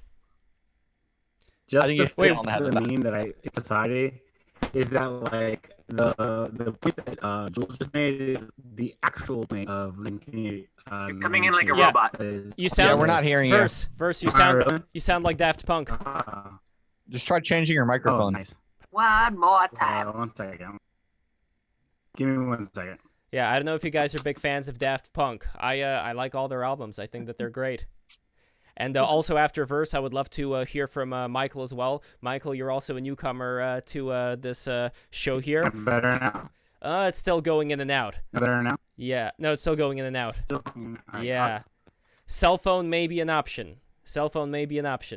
Why? I wonder why it's so static. Yeah, I don't know what's going on, but I just want to ask everybody to, once again, subscribe right now. The 22 people who are listening, we always do these subscribe things in the gaps, as well as go on our Patreon. We got to grow. I don't know Giant Geo. Giant Geo, what's your background? My background? I was in university for a little bit, but I'm primarily a writer and an artist, visual artist. How about now? As I guess you could say essayist. I've been around the Twitter spheres for a while now, basically, and I'm sort of going the independent route. Still bad. And I think that's what's so exciting about Justin Murphy, because to quote Revelation, I know your works, I know your deeds and perseverance, I know your lack of tolerance for the wicked. And I truly believe that when you're surrounded by people that are hampering you, or you're surrounded by a cathedral institution that is sort of clipping your wings, whatever people can say about Justin Murphy as he's a grifter and he's this and that, I think there's a level of authenticity there that you should strive for if you're any sort of thinker. And I think that's what's so exciting about these times, because I think, Justin, you mentioned the changing attitude. I remember the early internet where people would call you an e-beggar, and it's like, it was just for fun. But now that the internet has sort of colonized ordinary life, it seems that intellectual work within the past, I would say 15 years, a lot of it, the exciting stuff has come from the internet, whether we want to talk about accelerationism, reaction, and so forth. So people are changing. Now it's totally acceptable to quote unquote e-beg. I mean, I wish to e-beg someday, so for my artwork or whatnot. That's why we have these slide out banners. The people who are watching these, what they're basically seeing is me press a button on OBS that slides out a banner with our YouTube, with our Patreon, with the like button, going back and forth. And another reminder, by the way, 25 people. Now it's 24, it was 25. Go subscribe, you know what to do. But anyway, we have Michael. Michael, I would love to hear your thoughts on the conversation, and if you have any questions for Justin. Yeah, one thing that came to mind, it's kind of a productive challenge for all of us to think about. So I think the idea of the indie thinker is a meaningful one, but maybe the kind of opposition that it creates is that the institution and all the people in it are necessarily all entirely lost, and that it cannot be maybe sort of seized or reclaimed or something, and that the indie thinker can sort of then break off on their own in a kind of individualistic way, hustle their way to making a money from doing philosophy. But as part of my professional development, because I also kind of struggled with what academia is as part of its underpaid labor force, because as an adjunct professor, 50% of the professoriate is making barely minimum wage. And so for me, I kind of had to think about, do I want to do a kind of individualistic professional development route, or do I want to do a little bit more of a kind of solidarity-based work with other academic workers to maybe unionize, try to agitate for better wages, and also agitate for a better academy. And so I kind of want to throw... Michael, at least for my benefit and definitely for the viewers, could you explain who you are real quick? Yeah, my name is Michael. I am a adjunct working professor at a couple of schools in Kansas City. So I teach at multiple different schools to put together a paycheck. And I also am somebody who's really interested in poetry and philosophy research, mostly done independently because, again, I also don't necessarily fit traditional academic channels. So yeah, I want to put that challenge out, the one between maybe a kind of more individualistic, you got to hustle for your money, versus a kind of solidarity union-based approach. Right. But also, I'm actually kind of pro-cancel culture, pro-SJW. I identify as a socialist and anti-racist and feminist. So I don't necessarily see like public call-outs as necessarily this terrible thing to worry about, because I see that as part of an engaged public, and that often like that is a recourse for people who are abusers and stuff. So to me, I think that maybe part of kind of adding to the individual versus solidarity with other academic workers thing is that maybe actually that that maybe that also kind of falls on that axis a little bit. That if you're maybe more open to, say, questions of equality and oppression, it can open up other ways to enrich and better the academy than just kind of breaking off and just doing a kind of like hustle on Twitter thing. Yeah, well, I definitely appreciate all of that, and I also thought long and hard about all of that. I mean, for what it's worth, I think it's kind of interesting to note that I identify as a communist and an anti-racist also, and so, you know, I actually don't think we're too far apart. I think part of it is disposition. I think some people will be more suited to taking an outside route, and some people will be more suited to taking an inside route. And part of that is just personality traits, which different people are blessed with differently, right? So like I have a very anarchistic temperament.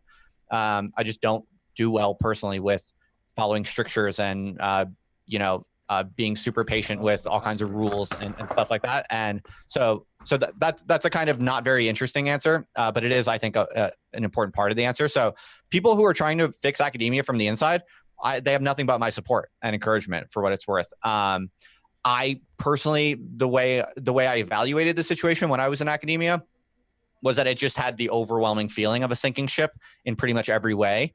And, I also am supportive of unions, for what it's worth. But it would be boring if I just basically said I agree in principle with everything you said. So I'll kind of purposely choose to take the most kind of conflictual angle I can find in what you're saying.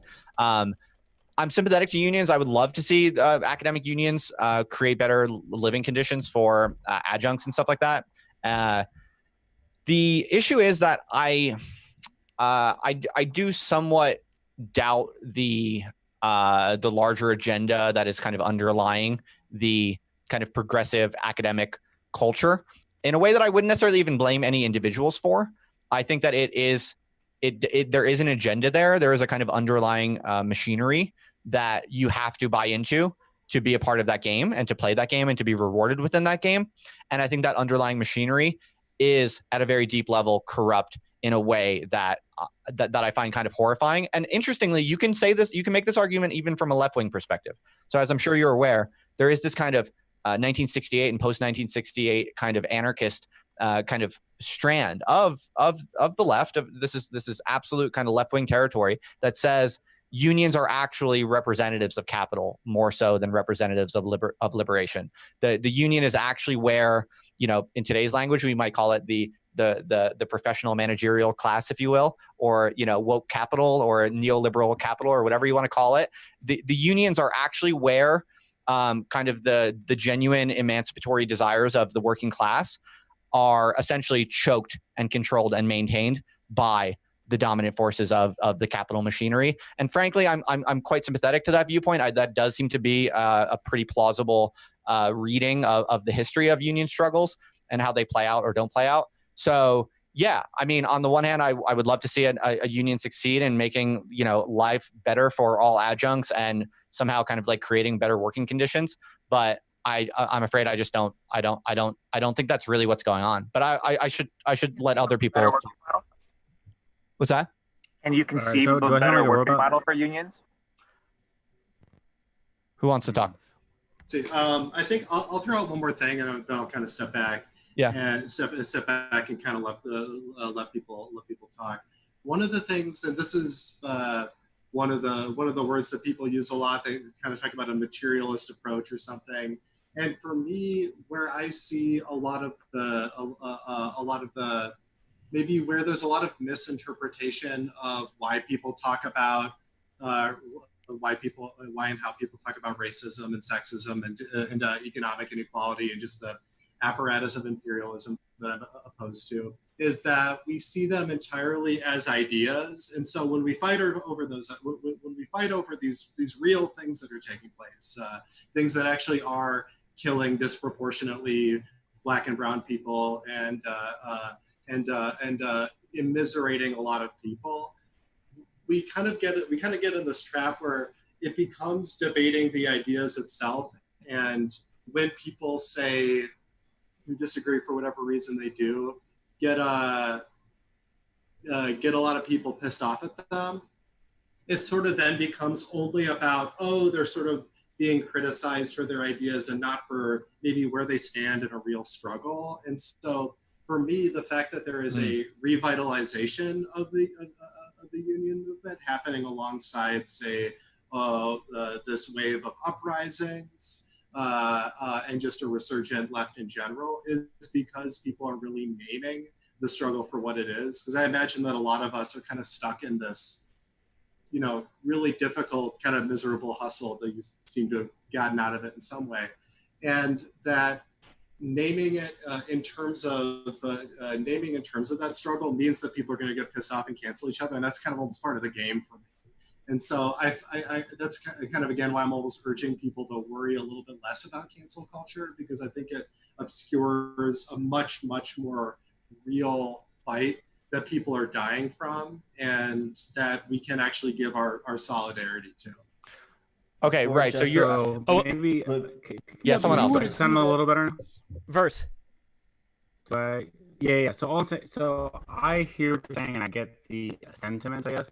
But for the sake of like, in the case of cancel culture and opinions, what's missed is the second order effect of like this bureaucratic restriction of like language and also like labor in general is the second order effect end up doing more harm than good, especially when you get to like compound them with like future regulations, future words can't say any longer, etc., which only starts to like be counterproductive with respect to like your ultimate goal, and just like liberate people and like give people better working conditions. Ultimately, everyone. Hey, I have an idea. What Verse? Why don't you type your comments in the chat and then Lev can read them? Yes, I'm gonna be possessed by the spirit of Verse. Yeah, it's still not good. So we're gonna have to work on that. But we try calling in with your phone. You can dial into Zoom. A million times. You've never had an audio. You never had an audio thing. Yeah, let's try the phone. But we also have a comment from Super Iron Bob. Presumption of innocence is a human right, and any system that puts it in peril is immoral. So I'm interested in everybody's thoughts. Michael and Justin, I would love for you guys. I want to respond to Michael briefly, Sure. Because I also don't think we should be worrying so much about the cancel culture. Just listening to Justin Murphy's definition of it, it was a very specific fall from grace. Like you're in an institution and you leave. I mean, that's, you know, I think we're pro-capitalist here for the most part. I know we have a couple of communists here, but capitalism is a rise and fall environment. The point is you're trying to maximize failures as much as successes, right? So that cream rises to the top, and so that you have a highly competitive, innovative space that everyone gets to enjoy the fruits from. I am concerned by people getting their bank accounts taken out. I think that you really can put the screws in people in a lot of ways that makes discourse inadvisable. And so you can have freedom of speech and then say, well, it's not free, you have to pay a social cost. I still think you need to be mindful of just the general population, and it shouldn't be the social cost should not be so high to speak your mind. And if there are problematic ideas, I think there are constructive ways of engaging them and disproving them or embarrassing them or whatever it is you have to do without radicalizing people in like fearful submission. Could I suggest something real quick? I feel like we're all nice guys here, so we're being very kind, and we're kind of blunting many edges here to the point that this is going to get, I think, very boring for us here and also for people listening. So I think like we're nice, so we need to kind of go out of our way to make the edges a little bit sharper. So yeah, like, I could do that. Well, I was going to take a stab at it if someone else can. Ahead, if you want, please, go ahead. Oh, so like. Yeah, this is what happens when you actually talk with people face to face. People generally agree about most important things, right? It's like things are not that conflictual. And then we go online, we go on Twitter, and it's like the whole country is aflame with like insane culture wars, right? So so we need to try to like connect with what's actually really kicking off in a crazy way, right? So I'm just going to purposely be more provocative and hope that kind of gets things going. At stake here is like we can do some sort of like kind of inane conception of cancel culture where it's like, oh, it's not that bad. But what's really at stake here for people who are concerned about cancel culture is that people's position in society is being radically and suddenly demoted for saying true things. Like that's what's really at stake here. It's that it's not the fact that people's, status can go up and down. That's reasonable enough, right? No big deal. Let's not shed any tears about someone losing status. But the problem is that there are true things that if you say them, you die socially. Like that's the scary thing here. Okay, that'd be my provocation. And give us an example of one. So take one example that is like mildly provocative, but not so provocative it's gonna like ruin the whole conversation. Would probably be the existence of IQ as a phenomenon that's real. Another one would no. Here's a better one. Psychological sex differences. So the simple fact that men and women on average have different averages of psychological traits. So my understanding as a social scientist is that this is uncontroversially true over the course of many years and many studies on certain psychological traits. There are different averages for men and women. Okay. This is something that you're not allowed to say as an employee of a large corporate organization such as Google. That's the James Damore case. It's also widely, and to connect this to people like Michael and make the conversation more interesting, this is the type of scientific truth that that in pretty much any graduate school in any like humanities department across the country, if you say it, you're seen as evil pretty much. And there's a serious risk of there being major political campaign against you for saying this in the presence of polite company within a kind of respectable humanities grad school. So take that as an example. Let's work with that. How about that? So if I sound a little bit better now. Oh yeah, perfect. Oh, loud and clear, man. You're good now. Perfect. Awesome. So the whole point I was trying to make ultimately is that like the second order consequences of a lot of this stuff is actually detrimental. Just like Justin said, you can't talk about anything. We're at the point where it's now become counterproductive. And if you mention truth in any regard, not just in the case of like more academic things like IQ, but also in the case of like, oh, maybe there's like biological sex, that's like unacceptable, or like, oh, maybe there is some level of manipulation from like corporations with respect to this like woke politic. Like all of this stuff you're not allowed to say, and it will ultimately ruin your social standing and your career and amongst other things. So it's like we're just at a point where it's become so counterproductive that it starts to polarize people, right? So, because if you're canceled for saying something mundane, you might as well say like Nazi stuff. Like you might as well go all out. Like truthfully, like that's what. Like you just if you can't say like basic truth that we all know intuitively to be true, you might as well just be a skinhead at that point.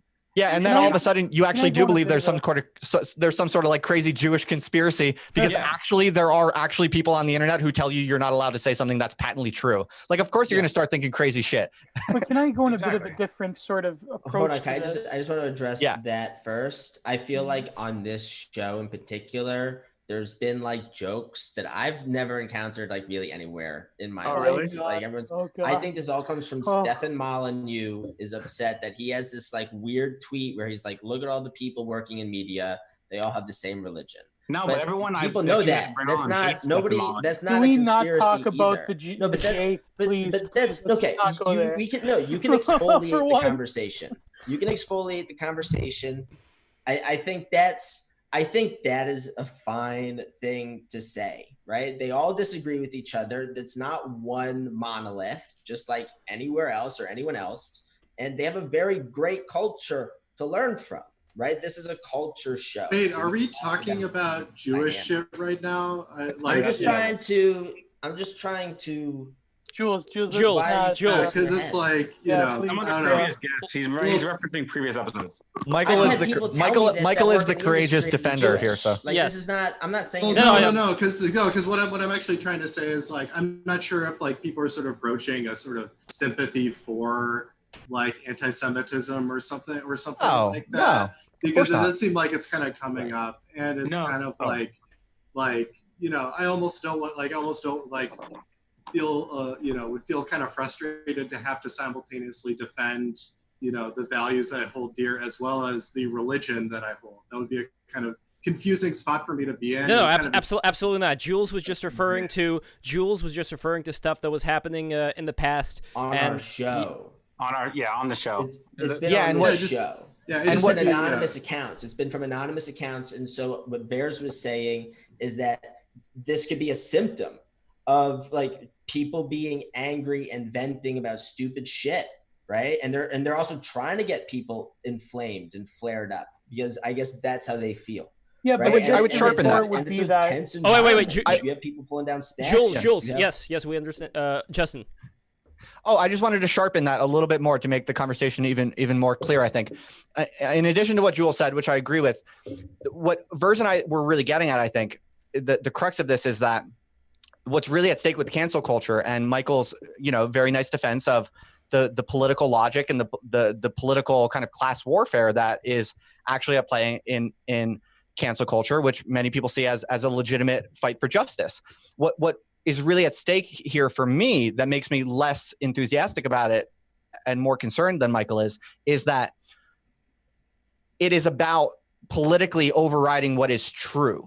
And when you politically override what is true, then it leads to crazy ripples in the cognitive social fabric, one of which is people believing in idiotic and nasty conspiracy theories, such as anti-Semitic conspiracy theories. So it's like, for my mental model is we either have the truth and the truth is the truth. It's an objective, objective truth exists, and we have intersubjective protocols for determining what is objectively true. It's called scientific method. That can be a legitimate, modern, rational centering or anchoring mechanism for a complex society of many people. Now, if you think that you can have a political program that is going to, through political power as a type of class warfare, which you think is legitimate and justified, if you think that you can enact rules on society as a whole about what is going to be counted as true, then you are opening up the conditions for the possibility of things like anti-Semitic conspiracy theories. Because if you don't have objective truth to hold everyone accountable, then everyone gets to make up their own self-interested theories. And that's the genie you're letting out of the bottle if you support cancel culture. No, that's my contention. So two comments that actually, no, Gio, I'll let you speak and then I'll make kind of two comments. No, I was going to, oh man, this combobulated. Justin, I think the problem is that we're thinking sort of on I get what you're saying about objective truth, but I think you have to sort of get rid of that language of, let's call it Anglo-empiricism. I don't think that to notice patterns is in particular considered racist or anti-Semitic or so forth. But I think what we're thinking of here is the first order of you are a person in position and you get quote unquote canceled because you said something, you're broaching a certain research topic. I think it goes deeper than that. And to respect to Professor Mile, is that how you pronounce it? Hesselmile. Yeah, Professor Hesselmile. Now, I'm not going to lie. Okay, I had a pretty good time in the institution. I didn't really. I chose not to go to the PhD level. I've certainly achieved the master's level, but.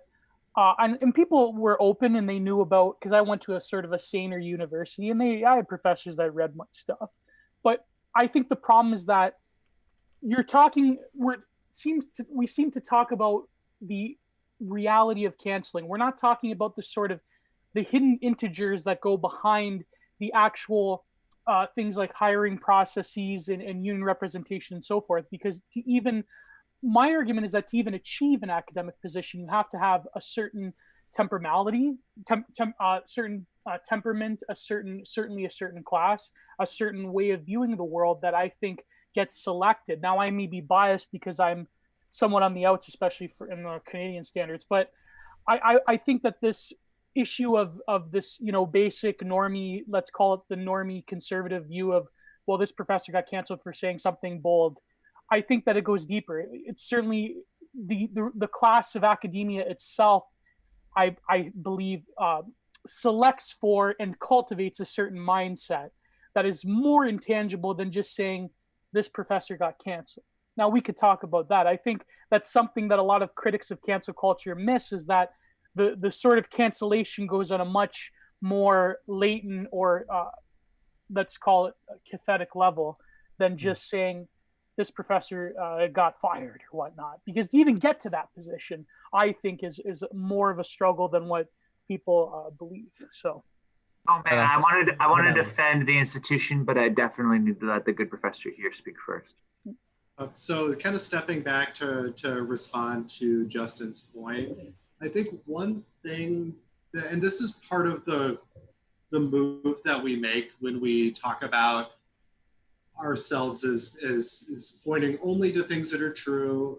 It just happens to be objective, is that that's not always at stake in these kinds of struggles. So for example, the idea that, say, in-baked sex or racial differences are true in the particular kind of way that some people want to defend, that's not necessarily an ironclad truth that people can be so confident in. So part of, for example, when we talk about, say, cultural differences, we see an enormous plasticity in how people express social conventions, how people convey gender, and often ways that recognize the wide variety of forms of gender expression that the last couple hundred years of history have sought to maybe erase.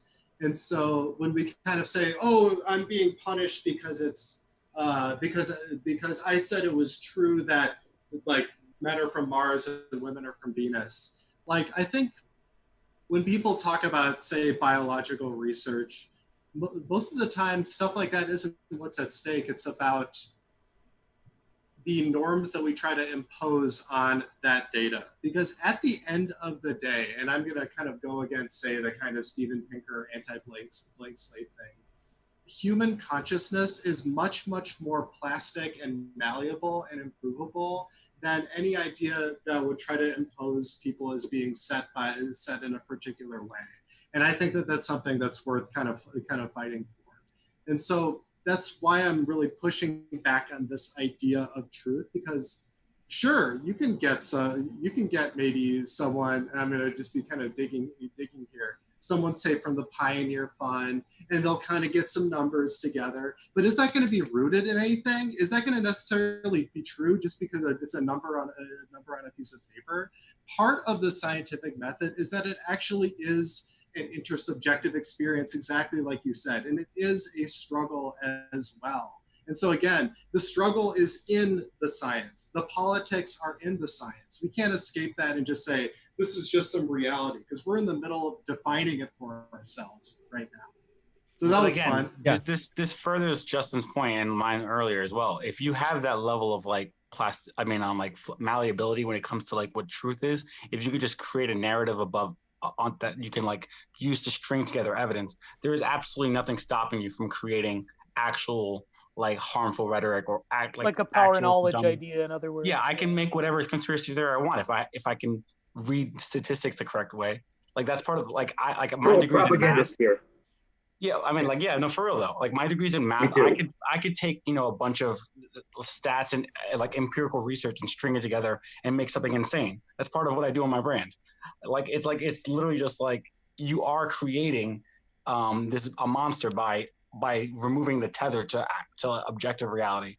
In the case of like since the pursuit of political that's narrative. the world we live in, part of what we have to figure out is how to navigate that. And I don't think that simply calling objective reality safe from our consciousness is gonna save us from that fact. So I think this is actually really interesting. It's really revealing in a good way, because I think what's kind of coming through now is that, Michael, you seem to be, and I applaud you for this. You're fairly transparently, if I hear you correctly, you're kind of biting the bullet and saying that yes, at the end of the day, it does boil down to different groups having different normatively imposed combinations of fact and story and norms, and that ultimately it's just a class war between different competing factions and their stories.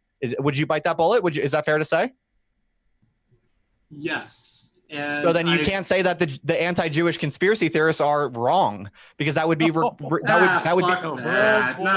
Well, truthfully, but you would be in you would be You would be invoking an objective criteria, right? You would be to say that the crazy, nasty, like anti-Semitic conspiracy theorists are less correct than you or in any way inferior to your story. You are implicitly invoking some sort of external intersubjective criteria, aka scientific method on some level, which is what I'm trying to defend because I don't want anti-Semitic conspiracy theorists to think that they're right. I'm gonna need you to boil that down a little bit more. I'm happy to. Where should I start? Tell me, John.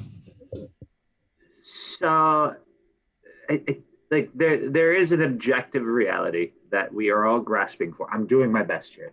There is an objective reality that we're all grasping for, and I think we're all on team. Let's try to get human knowledge as close to objective reality as we. No, I'm not sure that Michael believes that. Michael seems to be, and it's a perfectly reasonable position. Actually, because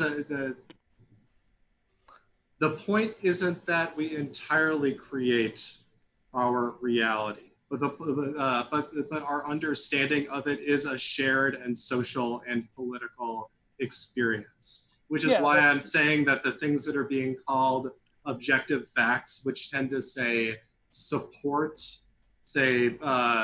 systems of inequality that people created, are the things that we need to hold and suspend.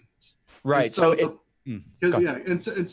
really is more. It really is folding in the facts with the interpretation, which is, so I would argue that your belief, say in IQ or something like that, is maybe something that needs to actually be challenged and thematized a little bit more, rather than just kind of framing it as you found the truth that people seem to be happy to sell to you, and that you're only sparking controversy instead of, say, taking an actual position on systems of inequality that, again, murder people.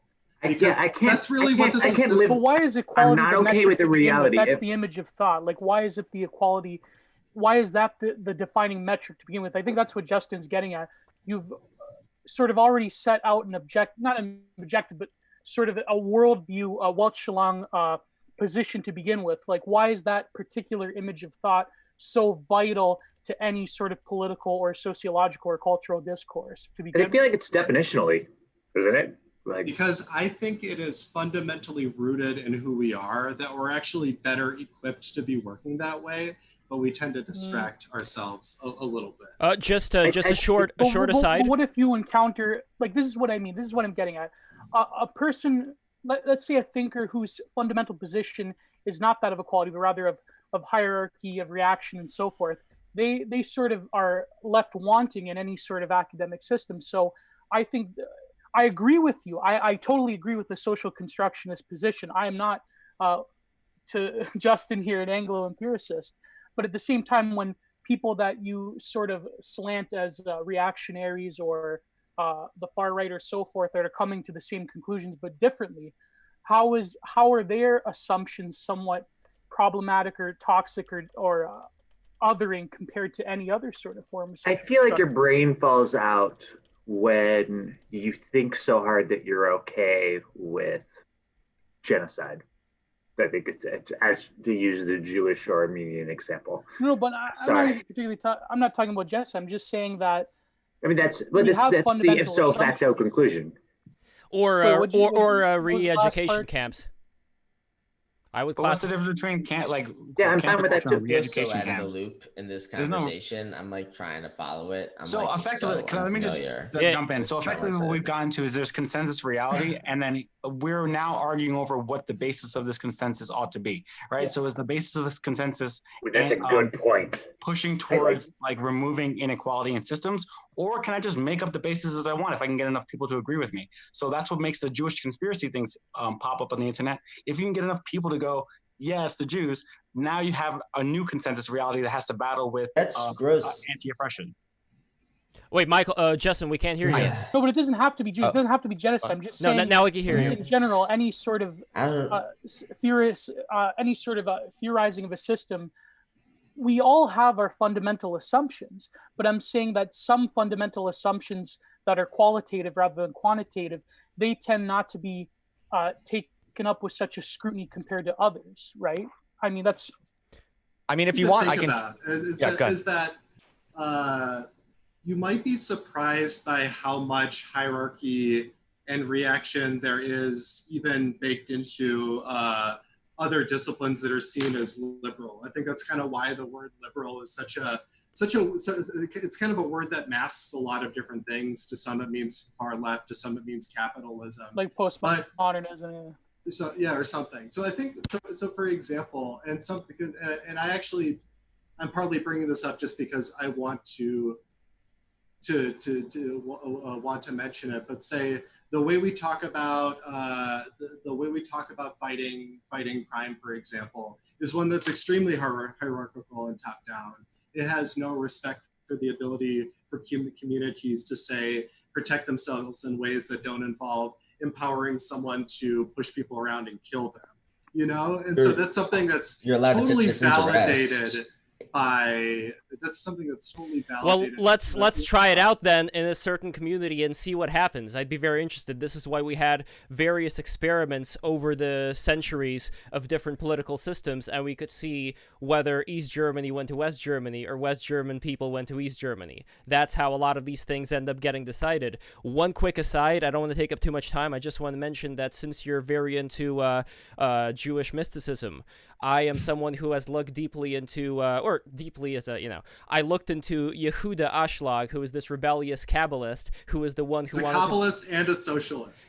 But here's the thing. He said that communism was destined to fail, and his intent was for people to be able to one day, through studying the Kabbalah, get to that level of consciousness where they would be able to do it, unlike, let's say, having certain social engineers try to impose this on people and making all the toilet paper run out, as has happened in Russia, where I was born in.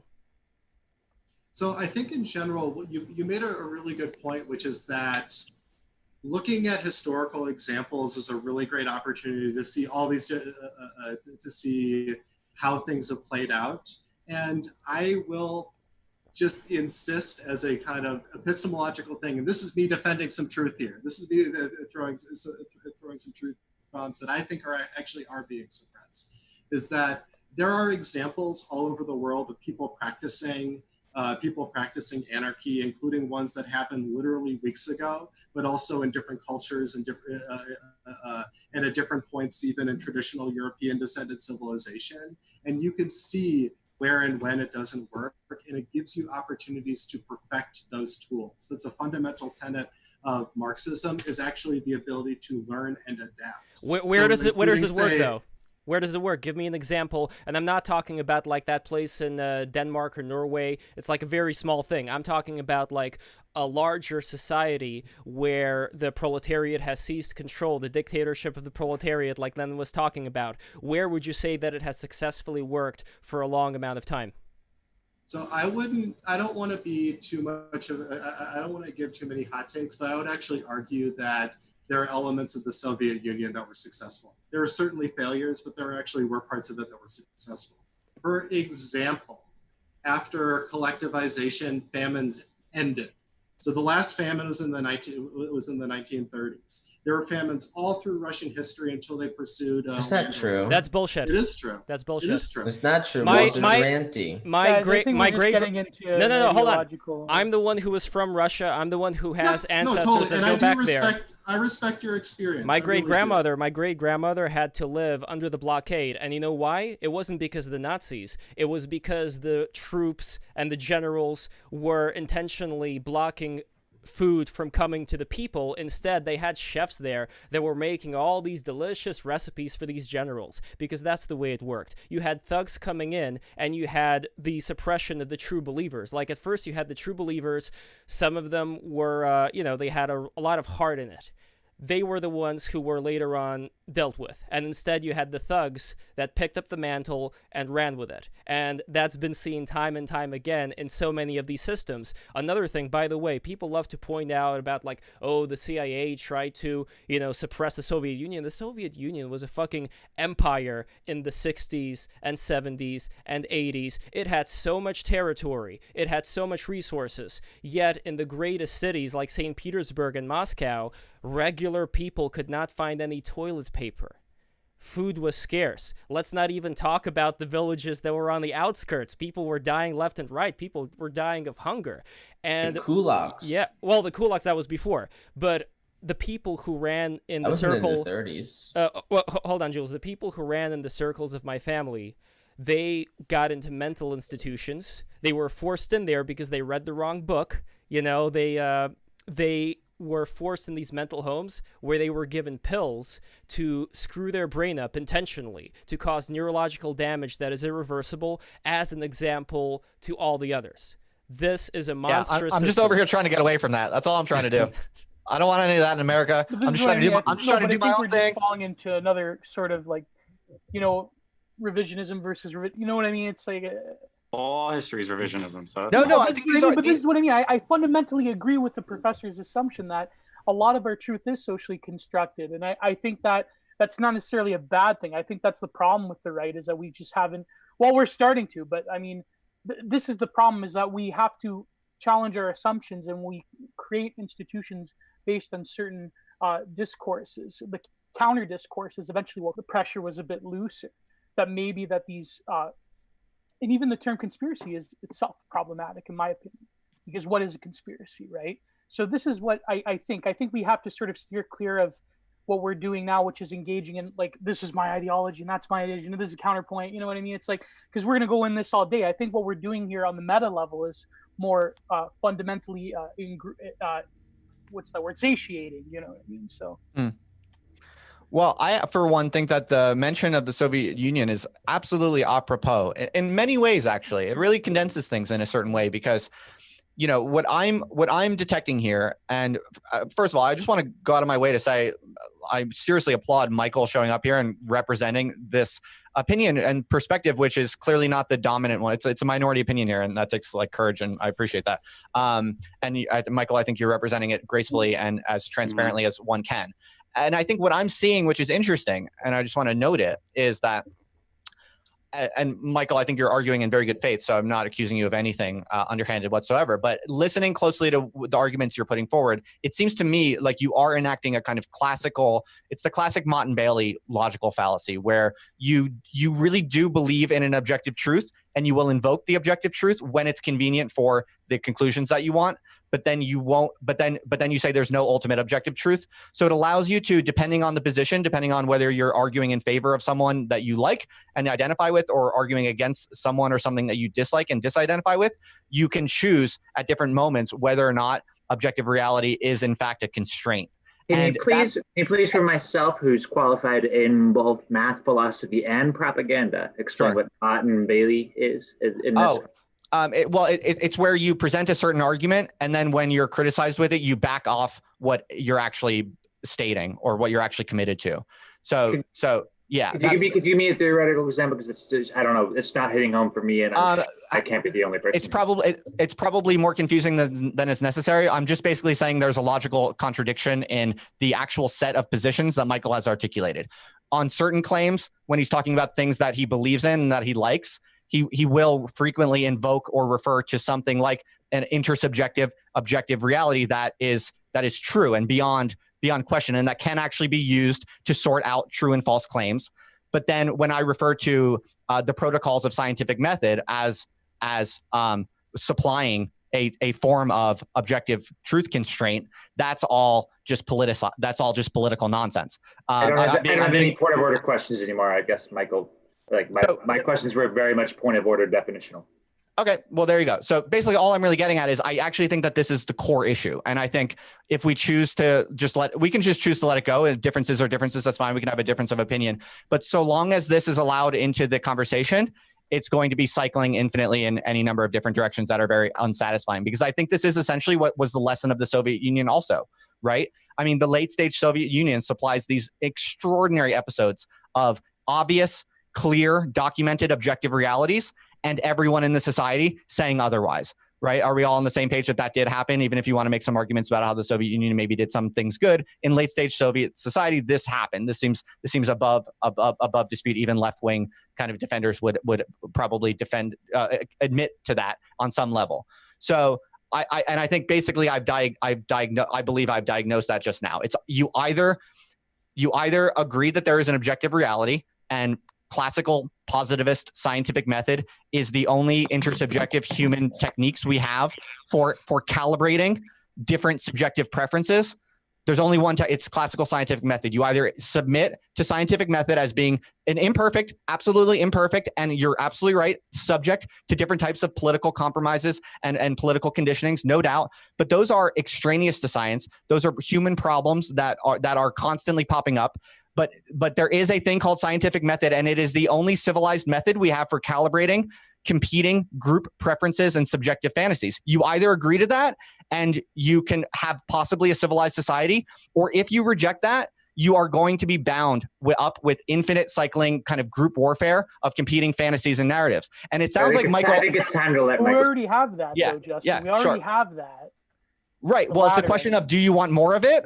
And do you want to win that game, or do you want to try to find some sort of intersubjective calibration method? That's the choice. But I think. Can we let Michael speak, please? Of course. Okay. So I would be disappointed if the takeaway of my point of view was entirely, oh, reality is a social construct or something, because I've been really trying to advocate for something much fuzzier and more complex and interesting. And part of the reason why maybe I can't necessarily articulate a clear epistemology from it is because I think it is still in the making, though say we can learn, say, from philosophers like Edmund Husserl. But for me, and as an example, there really is a place for a more participatory form of knowledge that can lead to better results. So as an example, something like public health, as we currently envision it, again, is very top-down. There's the experts who know, who kind of hold onto the knowledge for how to keep people healthy, and then these poor yokels and rubes just have to be told to do this, told to do that. But in a way that actually bypasses a more interesting point, which is that if you empower people to know and give people the access to knowledge, not only is public health just more efficiently done, it's done in a way that's more responsive to people, to people's needs. And this is something that people have been researching. So can I ask a clarifying question? Yes. What is your method for sorting the true from the false? You just invoked, but you just referred. You're constantly referring to it being possible for human beings to find their way towards what is real and true and away from what is false. You clearly believe in that. So if not scientific protocol, if not scientific method, no, it is scientific. It is scientific, though. It's just one. It is. Yeah, I'm just calling for what many critical scientists have been recognizing for a long time, which is that a blunt positivistic materialism needs to be incorporated with a human perspective that recognize. But who decides, Michael? Who decides? Who gets we to decide? do, man. We're doing that right now. Michael's team. Michael's talking about his. No, but just yeah, I think that's the problem. No, Jules got that. Man. Jules got the answer right. It's implicitly the team of judgers that you think are the good, correct judgers. I think that's a problem. I think that's a big problem. Oh, dictator, Michael. I think that's a serious problem. It's really. No, not the dictator. No, wait. Hold on, not the dictator. The people who come before. Hold on. I just want to tie a couple things together, and then we can come back because a lot of this came from censorship. So you have people have anxieties about censorship and totalitarianism. You have people with deep emotional ties to historic territories like Russia. And they're looking at Jeff Bezos, Lex Luthor in a mech suit with the frickin' super blimp and the drones. And they're looking at the genetic engineering. They're looking at Google with the robot army. And people are going, how is this stuff going to order? And you look at what's going on in China, and you see the censorship just totally off the rails over there. And you look at extreme cases like North Korea, it's much smaller. It's reasonable to be proactive now. And we started with the censorship talking about the brain thing and its genes. These are the two problematic subjects on the left and the right. The left wants you to say the human brain doesn't have a lot of differences between the sexes. And the right apparently, like this guy we had on our show, Sunny, they want to talk about genetic clades. They want to basically use the tools to look at small things and start categorizing how genes work. I feel like I'm the only person in this chat who identifies as a Democrat, which is weird because I'm the only combat vet here.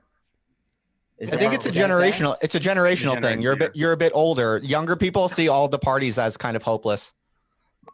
Yeah. Like, I would probably be conservative in normal times, but because of where we're at, I consider myself Democrat, but only just.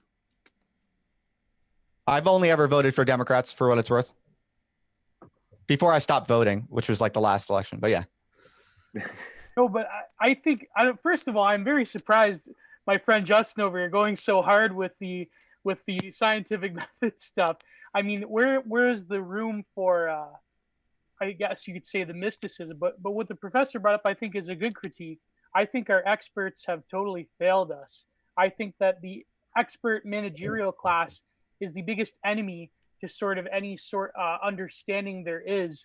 But that being said, my concern is that what we're witnessing right now, the discourses we have in society at large, is that it's replacing one form of elitism for a sort of, let's call it, you mentioned the policing issue. I do agree there are many issues with policing that are the problem. I think community policing is something we could look at, but the response that we're getting with the defund the police thing is indicative, I think, of where the discourse no, but hear me out. I think the problem is it's indicative of the discourse that is the predominant progressive married to neoliberal capital discourse, in that, yes, defund the police, but what it's replacing it with is another form of soft sort of medicalization and expertism with social work and health experts. The experts are going to be parachuted in instead of the cops with rubber bullets and so forth. I think this is another thing we have to question, because it seems that a lot of the discourse is sort of taking a... I'd rather experts over cops, to be frank. Yeah, exactly. No, because this is the thing. A lot of these people that talk about defunding the police, they've read Discipline and Punch, but they haven't read the chapters from Foucault about governmentality and biopower. And that's the problem. We have to... The response itself is problematic. Please, I have not read those chapters. Please, I don't even know what book you're referring to. Please inform me. Well, to answer your question, John, I think to bring up, because I did a lot of research in grad school about Foucault, the thesis of the carceral regime in society, how the prisons are similar to the schools, similar to the hospitals, and how they developed over time into new discourses of science and objectivity and methods of gathering and collecting data and so forth. This has created structures and apparatuses of surveillance and disciplining of the subject and so forth. I think that's a valid critique. My concern is that the people that take up these discourses, now they're saying, well, okay, we're going to impose our own regimes of truth with even more experts, and we're going to get rid of the hard power elites, which are the police, and they're terribly abusive. I've never supported the excesses of the police force, but at the same time, the other option is this soft power regime that are taken up with a lot of the issues that me and Justin and Verse and what we're talking about with this sort of predominant, let's call it woke capital discourse. So I think this is why we should question our assumptions. I would push back on the thing about scientism and objective truth, but I'm for the audience and for the audience and for me, I guess I'm just going to be a proxy for the audience right now. I don't fucking know what you're talking about. Please explain it. Who? Geo in particular? Geo. No. Whomever would like to. Okay, I actually have something. I have something else that I want to add real quick, which is notes that I was taking on the book The Machiavellians by James Burnham. I don't know how many people read this book. But, I followed that. Okay. I followed that. Okay. I followed a lot of that because I've looked up the definitions to a lot of those words already, though, because Foucault is tough. It's tough, but he's like one of the powerhouses of modern philosophy, but it's still kind of, I guess is he not in vogue over here? But I don't know. Oh, very in vogue. Yeah. Let's break it down more, because I do think it's hard to untangle. That's a Justin question, isn't it? Justin should tell us who's in vogue. He's got it. Was it?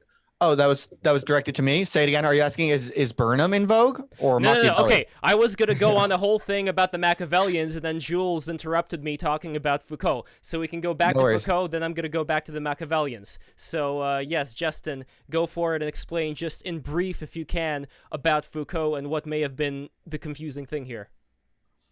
Oh, well, Foucault is known for representing this kind of critique of science, and that I think that's why it came up. So that's the context for why it came up as a kind of differing style relative to my kind of positivist perspective that I was repping. That's why Foucault's invoked. And then I think, I mean, I don't think it was too crucial for anyone to like follow the rest of the debates. I mean, I think you were talking about the carceral environment. And I mean, but I'm using this as everything's modeled after prison. That's Foucault. That's effectively the. That was the and Michael, you also wanted to touch on Foucault, way of explaining him. Would you add anything else about Foucault? Oh yeah, basically that different types of institutions, including prisons and hospitals and schools, in the sort of modern European descended world, are mostly built to kind of discipline and shape people to follow certain social norms. And I would argue that one of the things that we can both build on with Foucault, but also depart with Foucault, is a better grounding in how those effects have been raced and sexed. So for example, the Black Panthers, who I wanted to talk about anyway, we're doing similar analysis of the school and the prison system as being intertwined as Foucault was, but Foucault kind of became a little bit more famous for it in the philosophy world. But it's absolutely true that the way that schools discipline students are linked to then outcomes that lead to put certain kids in prison and certain kids not in prison. So there's definitely a relationship there, and that's one of the hard things that Gio was pointing out, is that when we talk about abolishing policing as an institution and creating new forms of community justice, we do come across those hard problems where social workers are also part of that game, and it requires a retooling and a thinking about what is it that communities actually need, where is the leadership in the communities themselves, and how can those communities be empowered to deliver those resources in a way that doesn't reproduce recapitulate those power knowledge. Well, New York City, from what I understand, it's trying different things out. It's basically going to allow each, let's say, community, each sector, to determine how they want the policing to go. I say, do it. Try it out. Yeah. Let me know. Let's see what happens. If I may, hold on. I want to take this. If I may, as a professional fucking propagandist for the military, we've worked on this issue over in Iraq and Afghanistan a couple times while I've been there.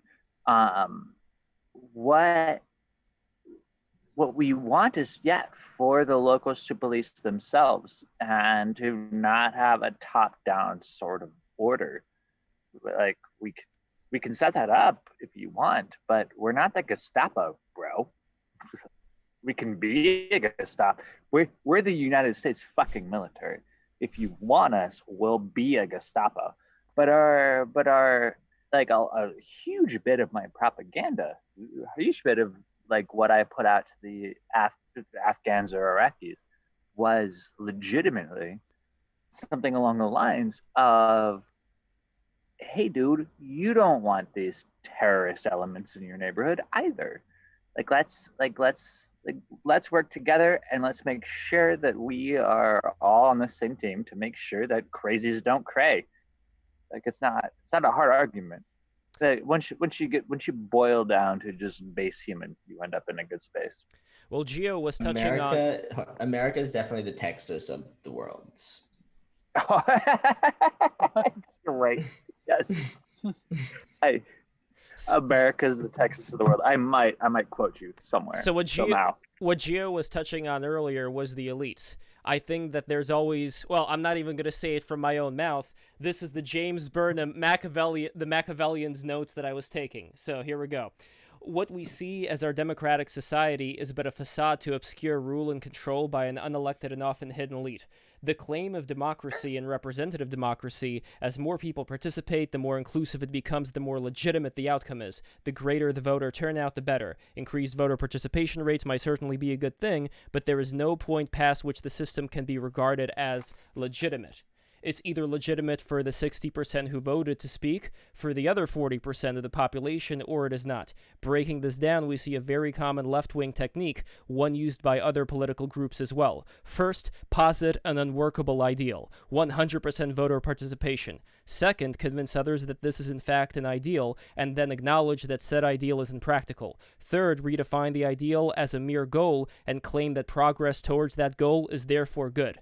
This is all based on the assumption that morality is a continuum as opposed to a binary proposition, both of which are plausible positions to take. Reducto ad absurdum, one can say that never killing anyone is an impractical ideal, and therefore someone is still a good person if they're not murdering 99% of the time, or if their state of murdering others has been decreasing, hence progress.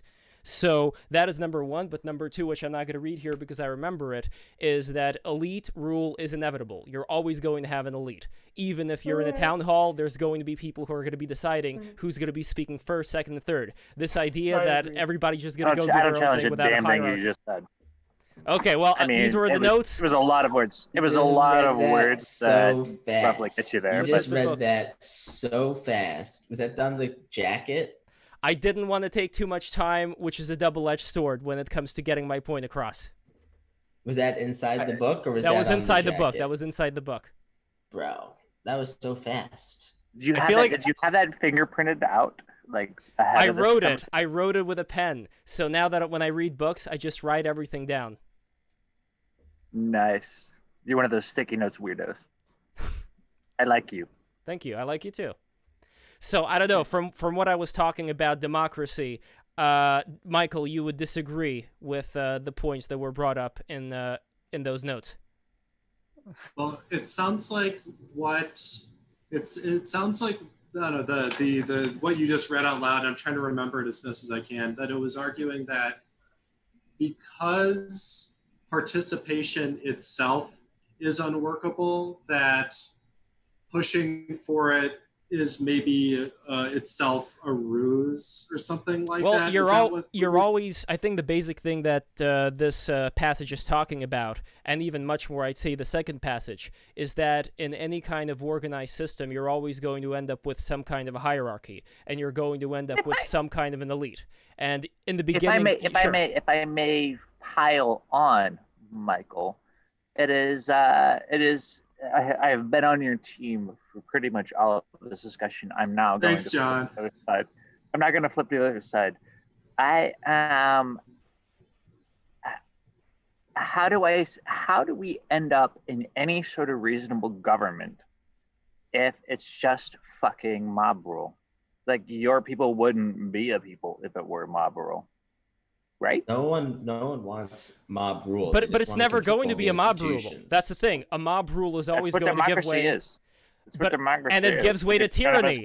Aristotle talked about this, or Plato talked about this. It gives way to tyranny. That's the whole idea. You have mob rule, and then a tyrant gets installed. The baddest motherfucker is going to go on stage, and they're going to annihilate whoever's opposed to them. That's the way it happens. I mean, if we're going to speak Plato, I'm pretty damn sure almost everybody in this discussion, whether they want to or not, is pretty much there for an inspired monarchy. Who? Nah, fuck that. I wouldn't take that for granted. I think our elites are degenerate. We need better elites. That's my contention. Yes. That's where I differ from. And a horizontal elite. The communism is taking over, so I hope all the communists are getting the communism they want. Wait, verse, because communism is like everywhere. It's I feel like I've caused a discussion. Please tell me Whoa. Okay, one at a time. One at a time. An inspired democracy. So on my end, I will actually need to leave pretty soon. So can I drop one more bomb that hopefully will leave you all inspired? Oh wait, before that bomb, I just want to get something from Verse because Verse had something to say. Yeah. Go ahead. Verse, and Michael. Oh no, I didn't have anything to say. I want to continue, all right. Michael. Michael, go for it. Okay, so I wish I could read out loud a paragraph. It might be 5 feet away from me, but instead I'll just try to recite the main gist of it as best as I can. So it comes from W.E.B. Du Bois's 1935 text, Black Reconstruction in America, which is a history of Reconstruction and pointing out that it was exactly that opening, that the 10-year period of giving the franchise to recently emancipated enslaved people actually led to transformations in Southern society that did endure. So for example, the creation of public schools and stuff like that that did not exist before. So that things were invented as a result of that democratic experiment. And what he says, this is a statement of principle that he makes, and it's one that's kind of in opposition to the idea that mob rule leads to tyranny. It's an opposing one. So I want us to think about them as being head to head. Du Bois's point is as follows, that rule by the unwashed, stinking mob, as messy as it is always better than rule by the flunkies, and he calls them gilded satraps and prostitutes. I wouldn't use that language today, who rule by their own self-interest and violence. And that actually is a counter view that is one that we can possibly consider and allow to lead to other conclusions. That's exactly what I'm trying to sort of present to the group. Maybe I've not done a good job of it, but I hear Justin, particularly during his time. It seems like they haven't directly said it, but it seems like they advocate for Plato's Republic, where the entire world is led by us smart people. We count to, we collect and then we govern. I don't necessarily think I don't know what the counter answer is, because democracy is necessarily messy. But I do find it not okay. Oh wait, hold on.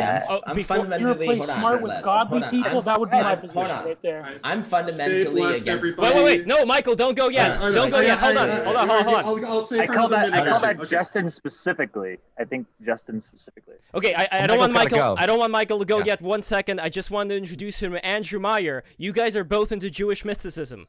All right, Andrew, email me. I'd love to talk about it. What do you want to know? Just to share thoughts about it. So I've got my email here. I'll type it in one more time. We need a matchmaking splash for when Lev does matchmaking on the fly, just like our Patreon and our subscribers. Like, boom, matchmaking by Lev, right? I've been studying Talmud for the last 6 months, so that's what I've got. That's what I've got on deck. Have you read the Zohar? I guess. Have you read the Zohar at all? The what? The Zohar. The Zohar. Have you read the Zohar? I'm saving that for when I turn 40.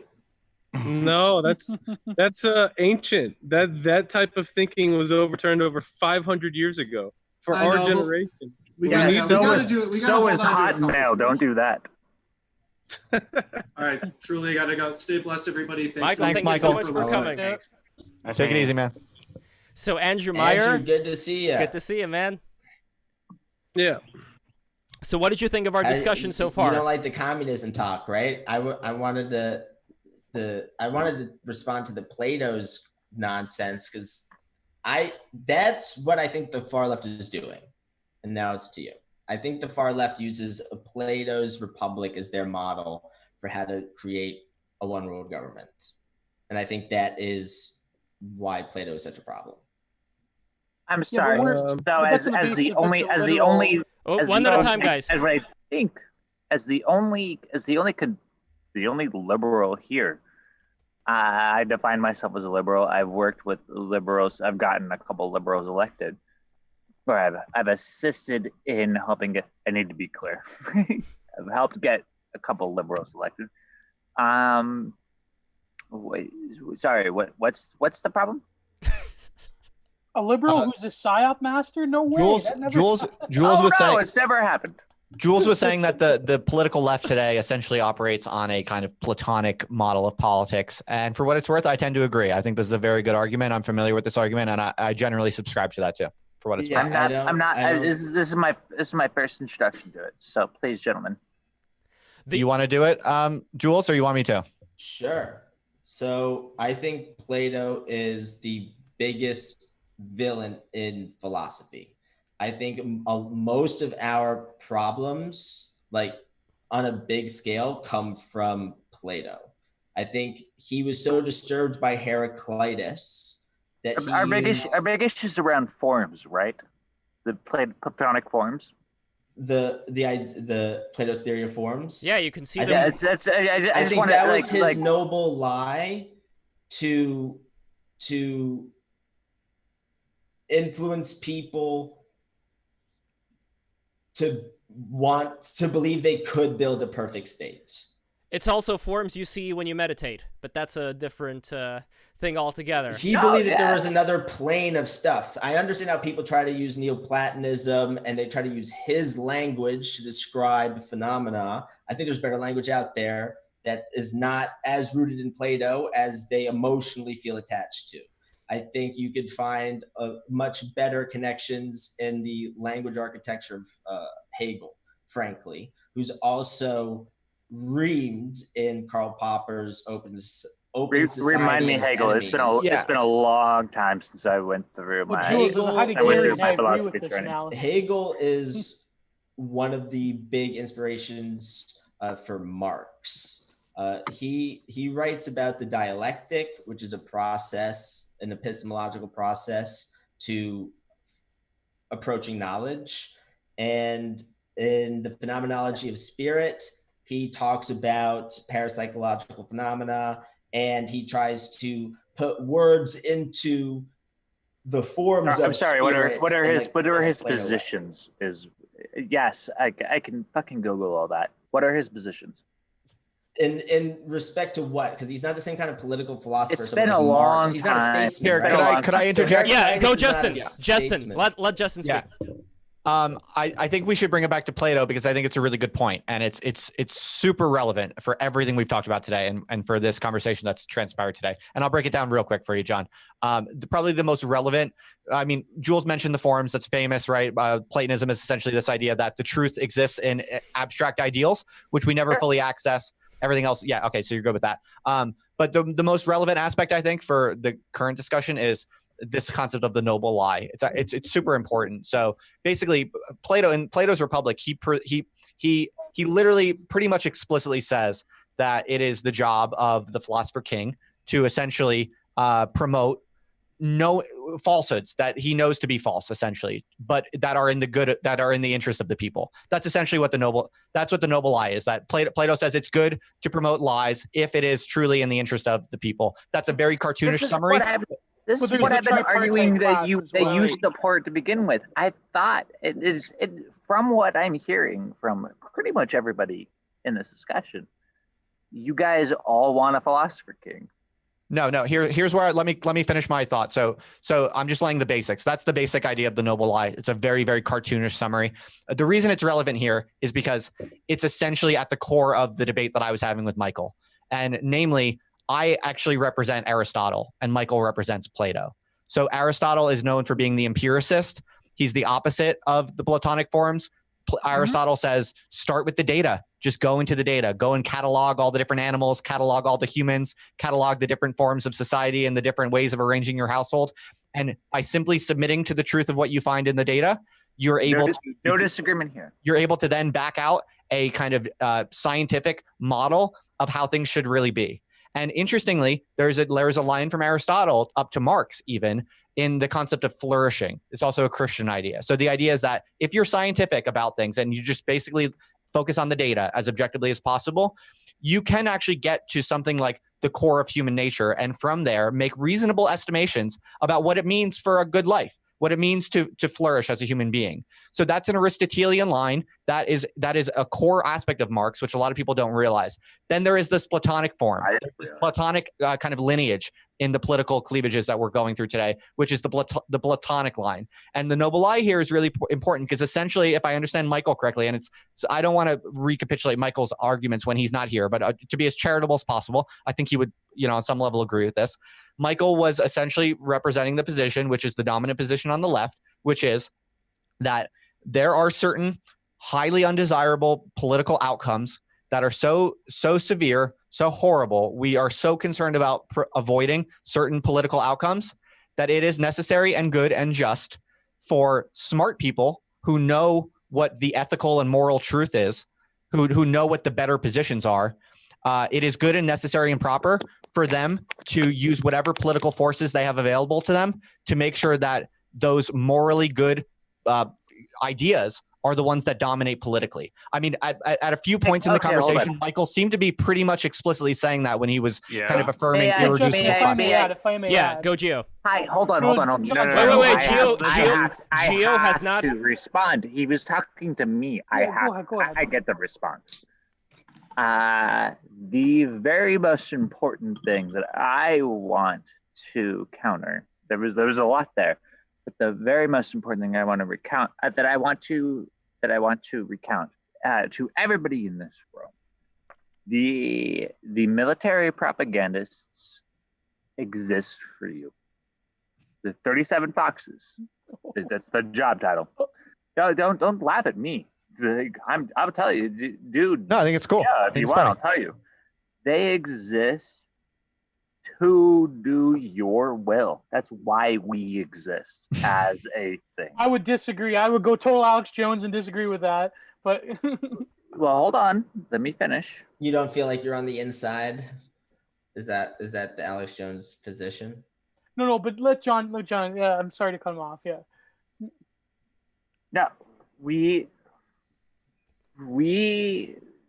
get our mission from the commander-in-chief, who was voted for by you. Everybody votes for the commander-in-chief. We get the mission. You've been drinking, you little rascal. I didn't even notice you've been drinking. Wow. But the end state is that we do what you guys tell us to do. You decide what we do, and I don't know why you think PSYOP is super scary. Yes, we are. We are authorized. We are the people that do that. All right, I order you to take over the universities and instill order.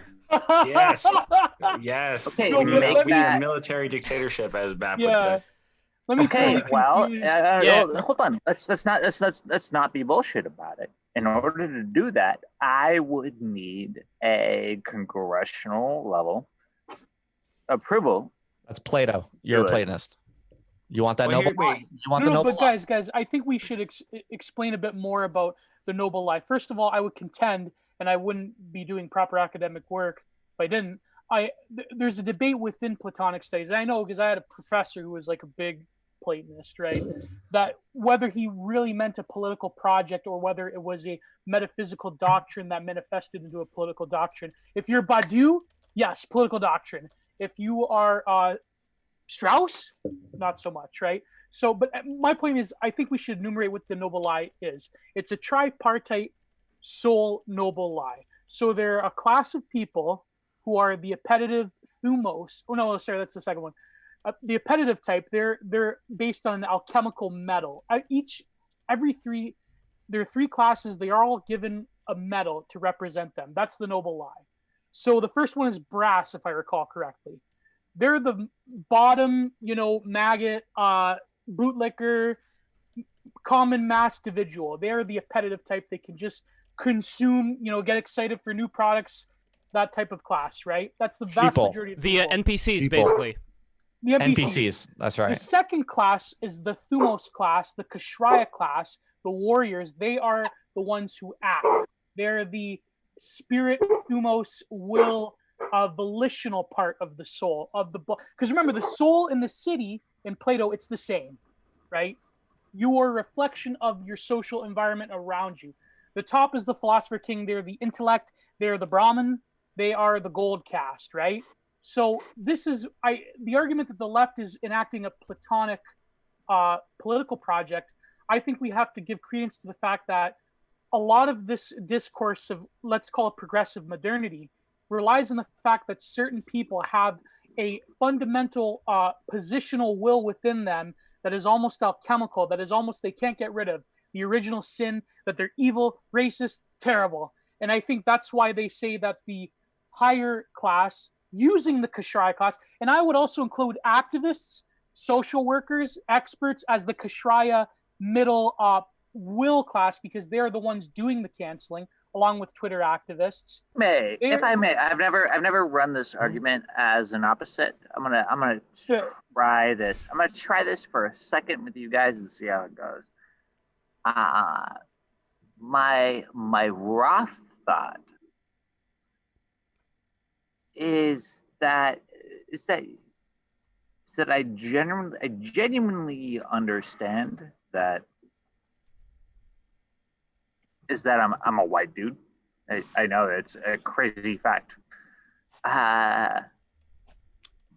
but just there is some virtue. I am biased, and I have observed it as a fucking propagandist for the military. I have observed that people who are not me color the world differently, and I don't feel terrible in just explaining that that's a true fact. You said you have a bias about what? I don't know. What am I biased about? Because I feel like that's an obvious statement. Bias yeah, is that's just true. error. But those biases, that's again, all bias a reflection is. Of... Bias is error, and it's totally ridiculous to say that everybody has bias or is condemned to bias for their entire life. I wouldn't say bias is error, Jules. I think bias is and calcify it into people's brains instead of. Could we all recognize that 5 of you are white dudes? And there's only I am non-white. I don't know about you. I am not white. I'm stating the obvious. I mean, everyone's different shades of orange. But it's stupid. Literally, everyone is different shades of orange. Let's not step over the person who actually has the thing to say, who isn't a fucking white. Let me just say with the whole this Rousseau hierarchy of who's more oppressed is a Pressure Olympics thing really is mostly used as a means to silence people so that you don't to limit the scope of people whose opinions can be acknowledged right in the public discourse, right? I don't think that I think it's insidious in nature, and I don't think that it's productive in any real way. I think it's used because if you take as a basis that letting the mob rule, letting the grassroots create order on their own, the only way that you can exert any type of control is if you exclude some people from that self-organization principle. So the best thing to do is to exclude people based on things such as privilege that they can't control. I think that that's antithetical to any kind of progress. I think it's a distraction, and it's one that it's conveniently crafted such that the people who would need to subvert it literally can't. It's silly personally, but that's just me as someone who quote unquote benefits from this paradigm. So right now, Justin, unfortunately, I know that you have to get going, but I wanted to get your final thoughts of the day. This was your show. I want to thank you so much for coming. You are such an amazing speaker, so much wealth of knowledge, and I can't wait to do so much more podcasts with you. And thank you so much for the invitation as well. Well, that's very kind of you. I really appreciate that. But no, this was a blast. In fact, I just realized I thought I was coming up on 2 hours. I'm now coming up on 3 hours. I've been on the stream for 3 hours. Wow. Justin, thank you so much for your time. Well, I know you sent in the preparatory email that I could excuse myself whenever I want, but I'm just not like that, man. I'm gonna ride it out. I'm a ride or die kind of dude. Ride the tiger. So yeah, okay. I'll give some closing remarks and then I'll step out because I'm totally fried. Or if everyone wants to wrap it up, whatever. Well, first of all, obviously, just thanks for having me. This was a wild ride. I really like the the format is unpredictable, a bit long and chaotic, but I appreciate that, man. That's definitely like my brand, is just like being weird and experimental and maybe pushing limits, and maybe it's not. Maybe there's some drawbacks, but it's interesting and cool. And I was glad to be here for the whole ride. It was fascinating. We went through a lot of ups and downs, a lot of emotional and intellectual ups and downs. So it was cool. It was a really unique format, and it's my privilege to be here. I'm happy to be here. And as far as parting words go, substantively, I guess there's one thing I would like to say, which is basically, it's very easy to kind of remain mentally at the object level on these sorts of debates. Like.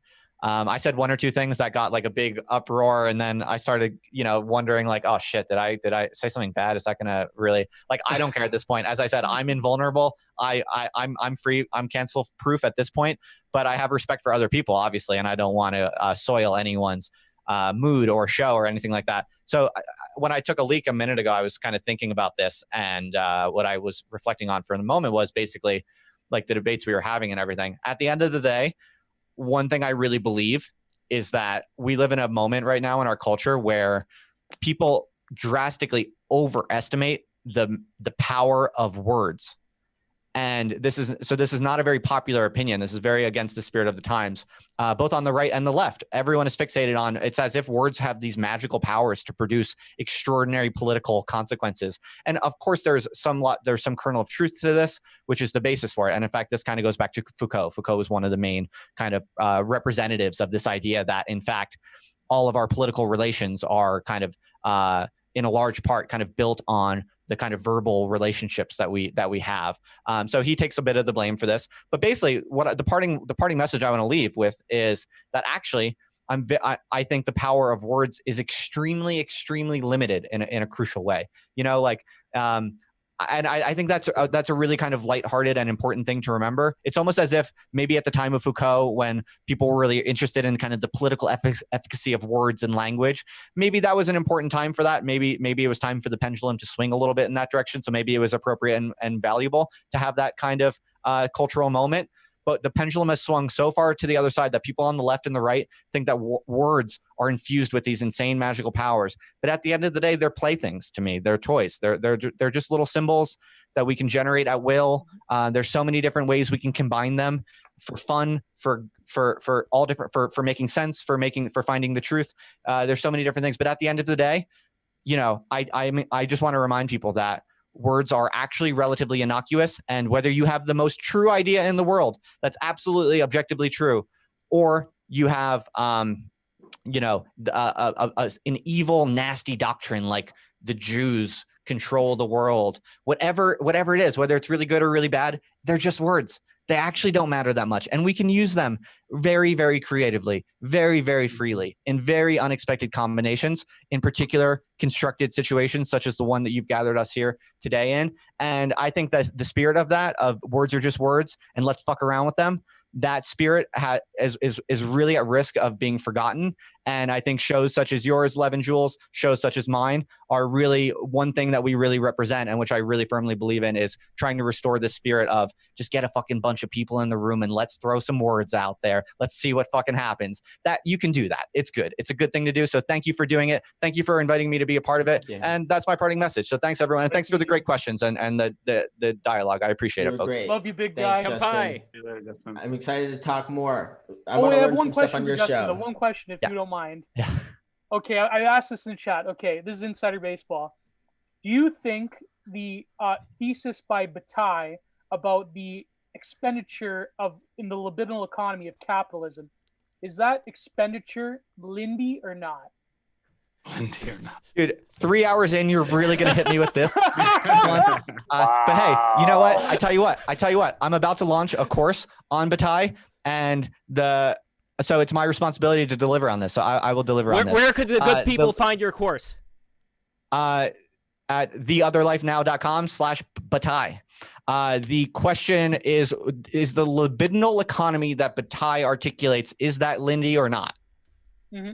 The expenditure aspect, the waste aspect. I would say it's absolutely extremely Lindy. Absolutely, because he's essentially describing what is a kind of basic cosmic reality that pertains to all systems at all times and places.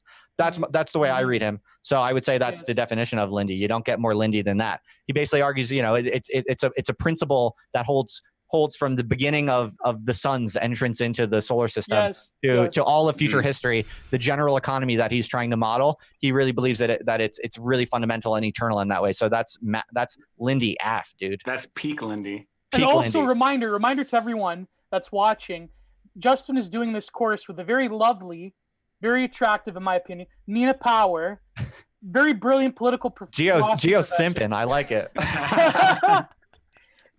What can I say? She's a brilliant thinker, and I hope I will subscribe to that course. I think everyone should. It's going to be great if you want to learn about Bataille in a based and red-pilled sort of way. I'm co-teaching the Bataille course with my friend and colleague Nina Power, who's a British philosopher, and Geo's right. She's super based, super interesting, super smart, and very even more academic in her style than me. And yet she's very free thinking and very idiosyncratic, and she's an attractive woman also. I'm not afraid to say. All right, folks, I'm out of here. Take care. Thanks, everyone. Bye, Justin. Good night. Take her easy. I will piggyback off Justin briefly and say, not only do I think that words are just playthings, I also will go even further. So I know I argued that without an objective reality, you can kind of just make anything up. I'm even going to push that even further and accelerate it and just be just make shit up. And then if you can find a kernel of truth and a group of people to support it, then you might as well play around in consensus reality all you want. That's kind of what I do on Twitter all day. I fuck with that. I fuck with that. Yeah, just make some shit up, and then some truth might be elucidated in that quote unquote this, I guess, ignoble lie. But this is what I want to say with the professor. I think conspiracy theories are an entirely valid epistemology in the era of post-truth. I've contended with this since day one on Twitter, and you know what I mean. I think that we're in a war for our minds right now. We're in a war for our minds, and that conspiracism is just another form of epistemology that we have to contend with in the modern world. Guys, do you guys want to know? I really need to pee. Do you guys want to know the doctrinal, legitimately U.S. propagandists? Are you about to tell us who killed JFK? It's the Smith-Mund Act. Is essentially the one you really need to look at. I think I've heard of this. Yeah. Yeah, so psyopers, so propagandists, the U.S. military propagandists are not authorized at all to play at all in any sort of way. It's actually been a huge thing recently. We're not allowed to play anywhere that touches domestic. So the issue has actually become interesting. Because it's a legal issue, not it's not for all of us. But the issue is if we're fucking with the Taliban are allowed to bullshit online, and I'm like, hey, the Taliban suck. Maybe don't fucking be Taliban. I actually couldn't say that on Twitter because Americans would see it. It's actually this is just by statute. I'm not authorized to from a government account. I'm not a government account. When I tweet, I'm tweeting as me individually, and I'm like, dude, don't pay attention to what the fuck the Taliban says. But that's me. That's me as an individual. Me as a propagandist, I'm like, bro, you don't pay attention to the fucking Taliban. Guys, I think we should start to wrap it up. I just want to get everybody's final words in. This has been an amazing show. Thank you guys so much I'm so lost. I'm so lost. Oh, sorry. There's a lot. There's depth. There's the esoteric corners. It's such an experience to listen to is it current or former military propagandist, but you were saying it in this slow drawl where it almost sounded inebriated. Well, that's because John is drunk. Would you like it in Okay, let's address the elephant. Let's address the elephant in the room. John is drunk. There is no ifs, ands, or buts about it.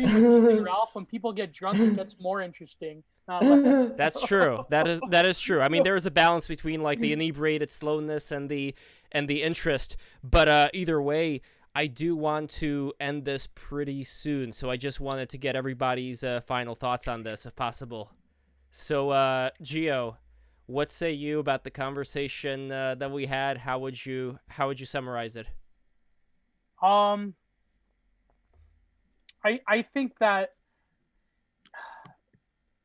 it's tragic to say, but I remember Verse was actually saying this with his recent podcast with Delicious Tacos, which I highly recommend, the Versions podcast. Everyone go and listen to it. Gang. It's exciting because since I was a kid, I always had the, what do they call it? Feeling of being left out, FOMO. Mm-hmm. I think it's interesting, but it's also tragic in the way that these small corners of Twitter and of the internet are the only places where you can get such a divergence of opinion coming together and finding a war, and through a war of ideas, a commonality and an understanding of each other. And I think that it's tragic in a way that this is not being broadcast on like primetime television in the culture, because the culture industry always is geared towards sameness and repetition and lowest common denominator. But I think it's an interesting time, and I think hopefully if good content has a consistency, good content will find a way. And I think that these conversations are more, I know it's so fucking cliched, but it's like these conversations are so vital in a way, because what's happening outside is insane. The fact that, and I think it's good to bring in people like the professor that has a, what you would call a, I would say, not to deride it, but a predominant majority view of what people within these cathedral institutions think and how the assumptions that they operate in. And it's good that certain people are fearless, because, like, let's face it, I mean, I hope no professional consequences come with any guest that comes on your show.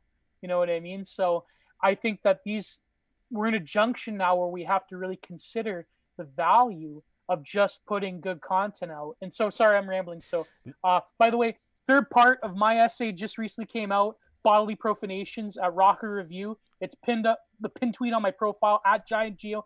Go and read it, please. You will be disgusted. You will be fascinated. It will be good all around. I talk about Lena Dunham's parents and atrazine and globalist art, and it's amazing. Here's what I'm going to do. Camila Paglia. And hopefully we can get Perfume Nationalist on, who is also a fan of Camila Paglia. And so go and read it. It's Bodily Profanations, Part 3 at Rocker Reviews. Go to my Twitter. It's on the pin tweet. And here's what I'm going to do from now on. Super Iron Bob had a really good comment. From now on in the description, Geo Verse, if anybody has anything that they want to promote, anything new, we're going to put everything in the description so that when you talk about it, people are going to be able to link to it right there. So John and then Verse. So John, final thoughts. Hi, yes, I am definitionally a propagandist for the U.S. military. So if this is a thing that you are concerned about, I would suspect that you would pay attention to my YouTube channel, which is UHTHIN, Uniform Hotel Tango Hotel India November, UHTHIN. And if you would like to know just what I'm doing on a general daily basis, that would be via Twitter at WVU Alpha Soldier, which should be available to you right now. WVU Alpha Soldier. I am actually all those things, and my positions are clear.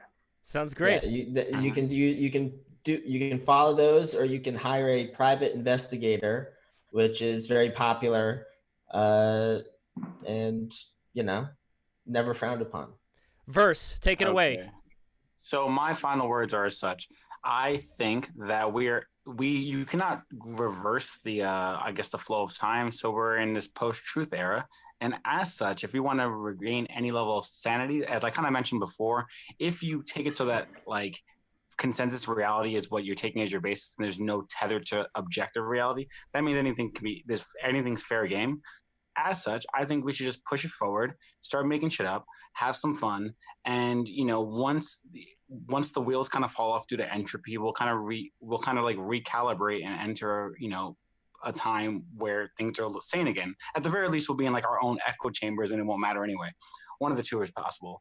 Outside of that, I think I'm gonna definitely get canceled for my podcast eventually, because I almost exclusively promote voices of psychos, and but it's fun. I like it. I'm gonna do more of it. So if you want to hear not Nazis, that's unfair. If you want to hear people who definitely are on the CIA watch list, you can come find me. That's all I gotta say. Accelerate the contradictions, in other words. Yeah, let's keep pushing forward.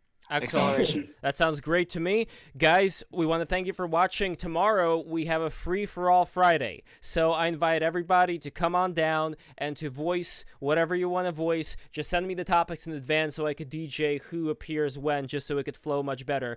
And thank you so much. And on Sunday, we're having a stream about tantric sex. Sunny is going to be joining us for that, as well as Metaphysical Megan. If you guys have ever seen this video of this girl who's suntanning her nether regions, she's coming. Oh, you gotta suntan your balls. Yeah, that's she's coming. 200% increase in testosterone. Exactly. She's coming down to talk. Let me know who wants to join. That's going to be an excellent conversation. And then next week, we're going to have a conversation about virtual reality. We're going to have a lot of very interesting people in the virtual reality talk, including my new friend Aiden Wolf. Let me find his contact info here. But anyway, we're going to have, and Pika Petey is coming back for the VR talk in his whole attire of a Shiba Inu in VR. So that's going to be amazing. I'm looking forward to that.